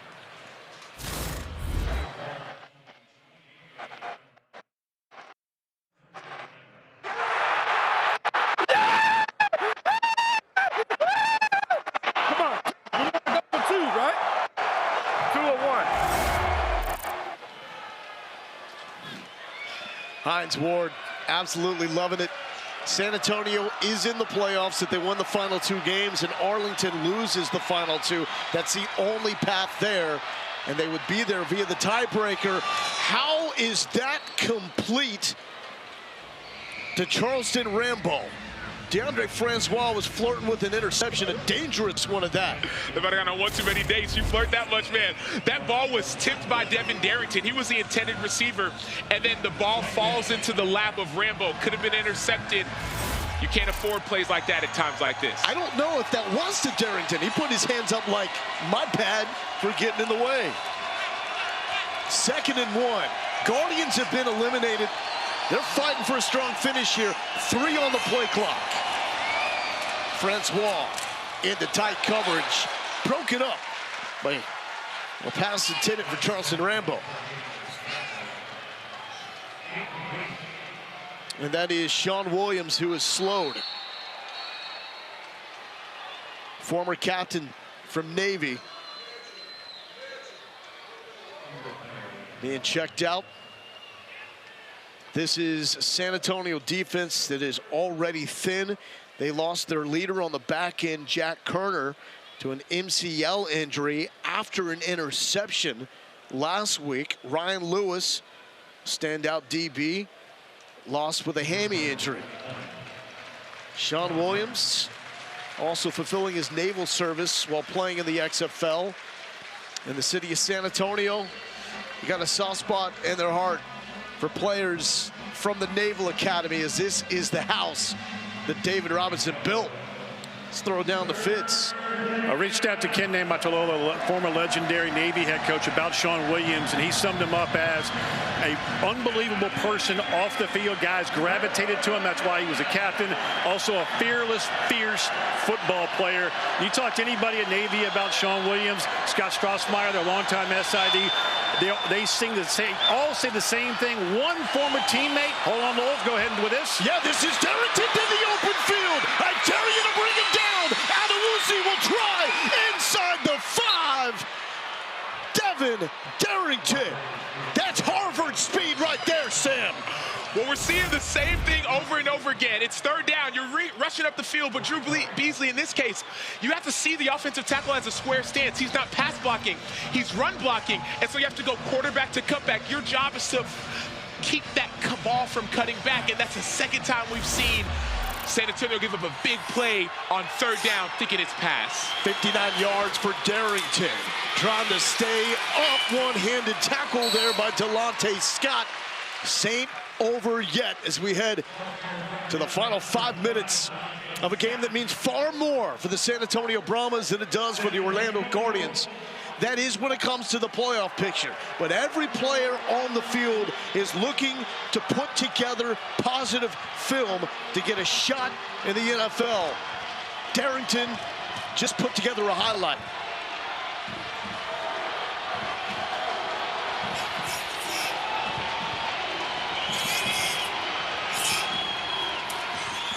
Back to Darrington, dropped immediately. Rico Jeffers, welcome back.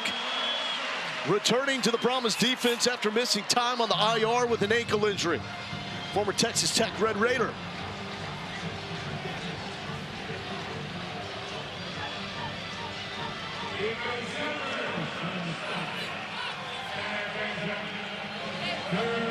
Eight-point game. San Antonio favored by 2.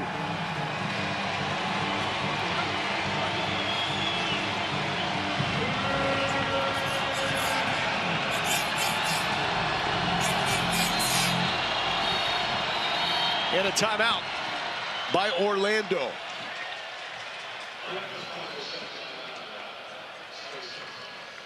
So the threat, at least in this point, of having DeAndre Francois in the game from a defender standpoint is that you know he can run the ball. He's an athletic quarterback. He can throw and run. And so big plays like we saw before are available, but also in the red zone. Zone reads are available. But DeAndre Francois has experience in winning with his arm as well. And so dual threat quarterback, this is when his legs can be an extreme factor in the red zone. Also Quentin Dormady, you got to acknowledge it. He struggled with turnovers over the past 2 games. That's now 6 for him since the start of the last game against Arlington. Francois, 2 of 4, more of a running threat. Darrington, after that breakout run, to his right. Francois trying to get the Guardians in the end zone. Pressure. Scott hits him, but complete. The score. Andrew Jamil, just like they do it at D2 Stonehill. And Francois took a shot by Delonte Scott. Sam, that's the epitome of toughness right there. Well, DeAndre Francois has been through a lot in his life and his career. He was an 8th grader, and he was one of the best middle schoolers in all the nation. Then he goes to IMG Academy, and he has success there. He goes to all the places he went to. Florida State, we talked about it. But this hit, this toughness, We hope he's okay, but the fact that he stood in there gives his team a chance to win. What will be the call here? Did Orlando and Terrell Buckley learn their lesson from a week ago? Even though the one-point conversion has by far been the most successful for the Guardians, 2 ties the game, 3 gives them a lead. Now, if they don't get this, another decision is coming up. Do they want the 4th and 15, make it, keep it? Well, let's live in the moment. Dormady now at quarterback. White 80! White side! Pressure. Way overthrown to Jordan Thomas. 2-point Brahmas lead, just like Vegas thought it would be. Obvious miscommunication between quarterback and receiver. You see it in the arms, see the frustration by Jordan Thomas. He knew he was open on the slant. He'd have been open on the fade. That's the frustrating part about this team. Man, I'm big body, slant, it's wide open. But the quarterback receiver don't get on the same page, and that's where you see this frustration come about. Now, we saw this last week. Orlando didn't convert late in the game. They got a defensive stop, then they got the ball back, and they had a chance to go and win on a last-second field goal before they fumbled the ball away. And so, you've been here before, but will you, like Coach Buckley said at halftime, finish? Here's what concerns me. Orlando has 1 timeout, and this is a San Antonio offense that takes pride in the ground and pound. There's going to be tick, tick, tick, even with the clock situation in the final 2 minutes being more like college. Borregales will kick it away, and you're absolutely right. Last week against Arlington, they got the ball back. The issue was what happened after they got it back. A turnover. Fred Brown is back deep after the catch. Respective teams leaving the 30 and 35. Brown, sideline. Brown, great field position.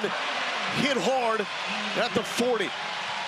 San Antonio's looking for a flag and it ain't there. 35-yard return. Here's Chris Button.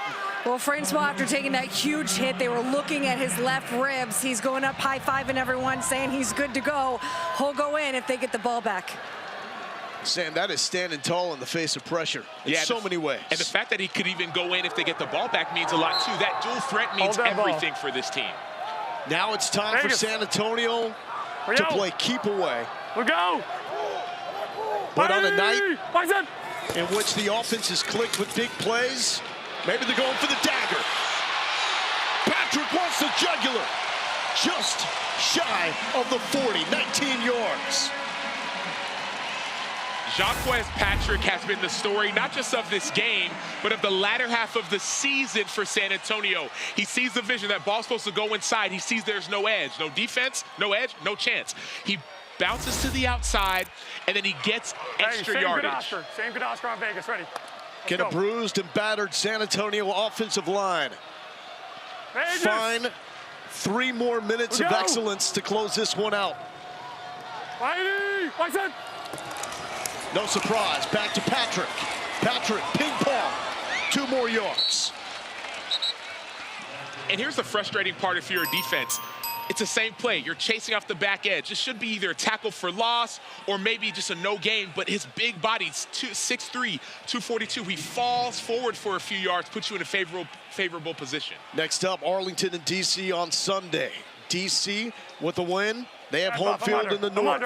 Arlington with a win. They're in the playoffs. Seattle, St. Louis, the later game.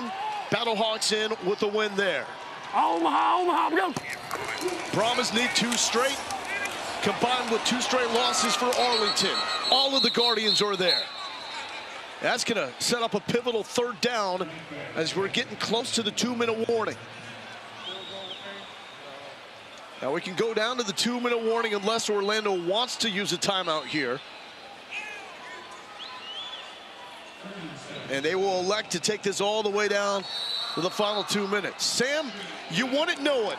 2 teams with a combined 3 wins. This feels like a playoff game. It absolutely is a playoff game. For San Antonio, if they win, they stay alive. For Orlando, they're playing for everything. pride, themselves, their team, their city, their community. They want it all.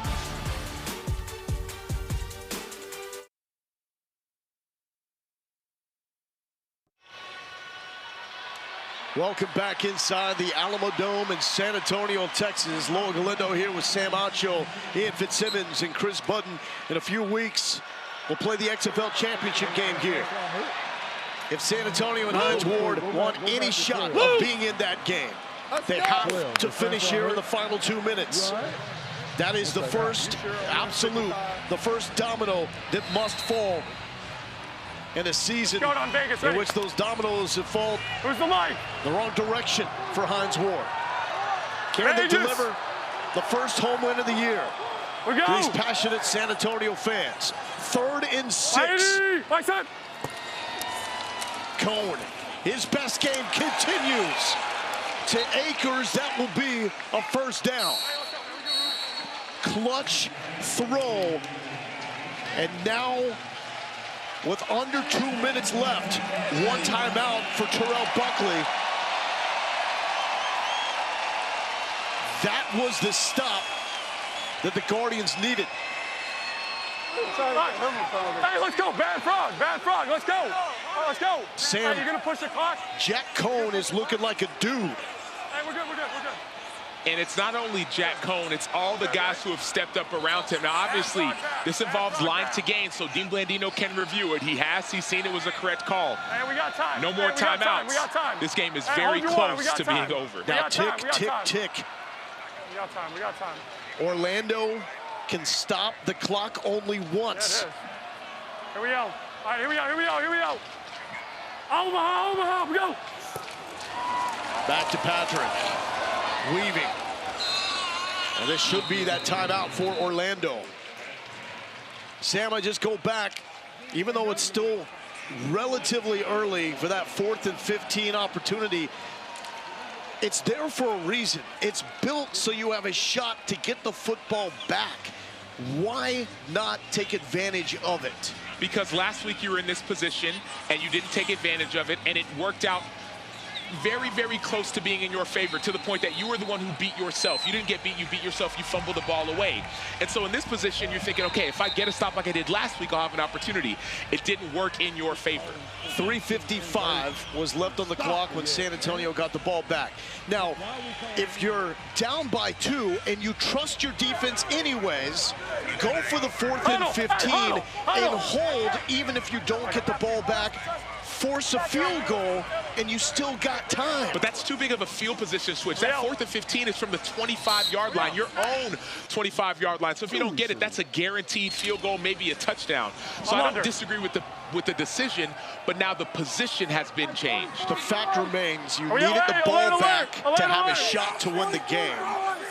And you may watch the final 127 tick away without finding the football again.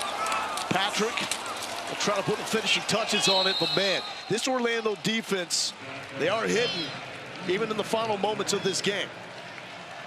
Orlando has not won on the road. San Antonio has not won at home. And that's an injured Guardian, Gerald Willis, down in pain.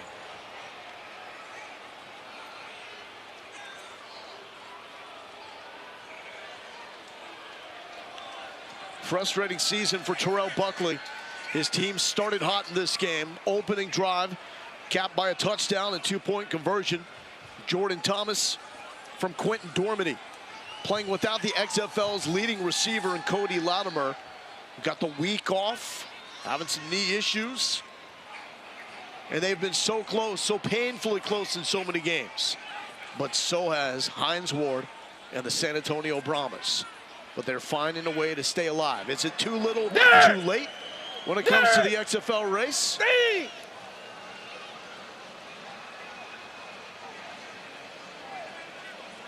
And so what's that call there? You saying think? What are we looking at here? So I'm not sure what happened before for him to talk about think, but I think it has to do with, you heard him say it should be over with. That's our time. 10-second runoff, what's going to happen with this injury. And so he's saying, let's find a way to get this first down, be smart, 10-second runoff, and let's end this game. Let's not give it back to Orlando.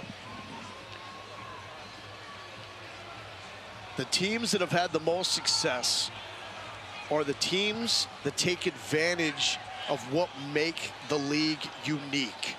The 4th and 15, the fact that you have 1, 2, or 3-point conversions. That hasn't been the case for Orlando, taking advantage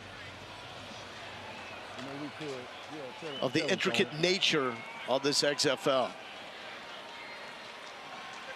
Dean, you heard Coach Ward say 10 seconds, expected a 10-second runoff. Why didn't we see it there? By rule, we don't have a 10-second runoff against the defense. What happens there is the play clock goes to 35, and then the game clock starts on the ready for play. So that, in essence, becomes almost like a 10-second runoff because they're not gaining an advantage. Patrick is bottled up, and he is brought down by Savion Patton. And this will end the game. In San Antonio for the first time, they win in front of their home fans inside the Alamo Dome. But most importantly, they are still alive in the XFL South race. They need to win their regular season finale against DC, and they need to hope that DC beats their competition, the Arlington Renegades, tomorrow, and that Arlington loses again. That had the feel of a big-time game, Sam, with importance on both sides. Well, it felt like a playoff game, and that's exactly what it was. San Antonio wins, they continue. Arlington plays DC tomorrow. If they lose, San Antonio's still alive. Next week, Arlington plays Houston, who's the XFL South leader. If they lose and San Antonio beats DC, Week 10, all of a sudden, San Antonio has found their way into the playoffs. And San Antonio found their offense, 390 total yards, 302 for Cone through the air. Here's Fitz with Hines Ward. We just mentioned Jack Cone's stats, over 300 yards, Coach. You told us before the game that was the one dude you wanted to see step up. He did. What'd you see from your quarterback? Man, just poised, composed, went out there and executed. Man, I'm happy to have him, man. I'm just so happy for our fans in San Antonio. It's a big win for us, so it's a big, we won this one for the fans. You've won a lot of games in your career. Yeah. How's this one feel? It feels good, man. We're still in the fight. You know, that was our whole goal going into it. We want to try to get into the playoffs. So we'll see what DC and Arlington does. But, I mean, every time we played here in San Antonio, man, it's been a close game. We lost by 3. We lost by 2. We lost by 2 last week. So to pull it out for our fans stuck with us the whole time, man. I'm so grateful, so thankful because they brought the energy today. And we're thankful for that. How's it going to be watching those games tomorrow for you? I got my popcorn, man. I'm being glued to the television. Go get him, Coach. Congratulations. Thank you, Dan. Thank you. Over to KB. Cohen, your best game of the season, over 300 yards. What was the difference for you today? Yeah, I think it was just the guys around me. They did a phenomenal job all day. All line protected so great. Receivers were open. Tight ends are great. Running backs ran the ball well. So really just all my teammates. Backs against the wall in terms of the postseason. You've played so many close games here at home, an overtime loss yesterday. What was the conversation on the sidelines when you got down today in terms of trying to keep this season alive? Yeah, I mean, we've been through a lot this season. We've been through a lot of adversity. We have a resilient group and just stay in the fight. That's been the motto the whole season long, and that's what we did, and it was good to get a win in front of our home crowd. Your coach, Hines Ward, said that he was hoping and expecting this kind of performance from you today. What was the conversation like with him before the game? Yeah, I mean, he just said, just keep fighting, just find completions, and just do your job. I mean, that's all quarterbacking is, and yeah, I appreciate him, believing in me. I appreciate it. Congratulations. Thank you. So we're seeing with Jack Cone and this San Antonio team, they've stayed alive in this race. They have another chance to get a home win next week against DC, the best team record-wise in the nation. We'll see how it fares, but for now, they'll be watching tomorrow with their popcorn. Sam, this is what it's about. We've got 6 games left in the XFL regular season, 2 playoff spots remaining. In the north, it's St. Louis and Seattle. And here in the south, it's Arlington. And yes, the San Antonio Brahmas, after they win a must-win game against Orlando. For Sam and our entire crew, I'm Logan Lindo. Now let's kick it over to SportsCenter.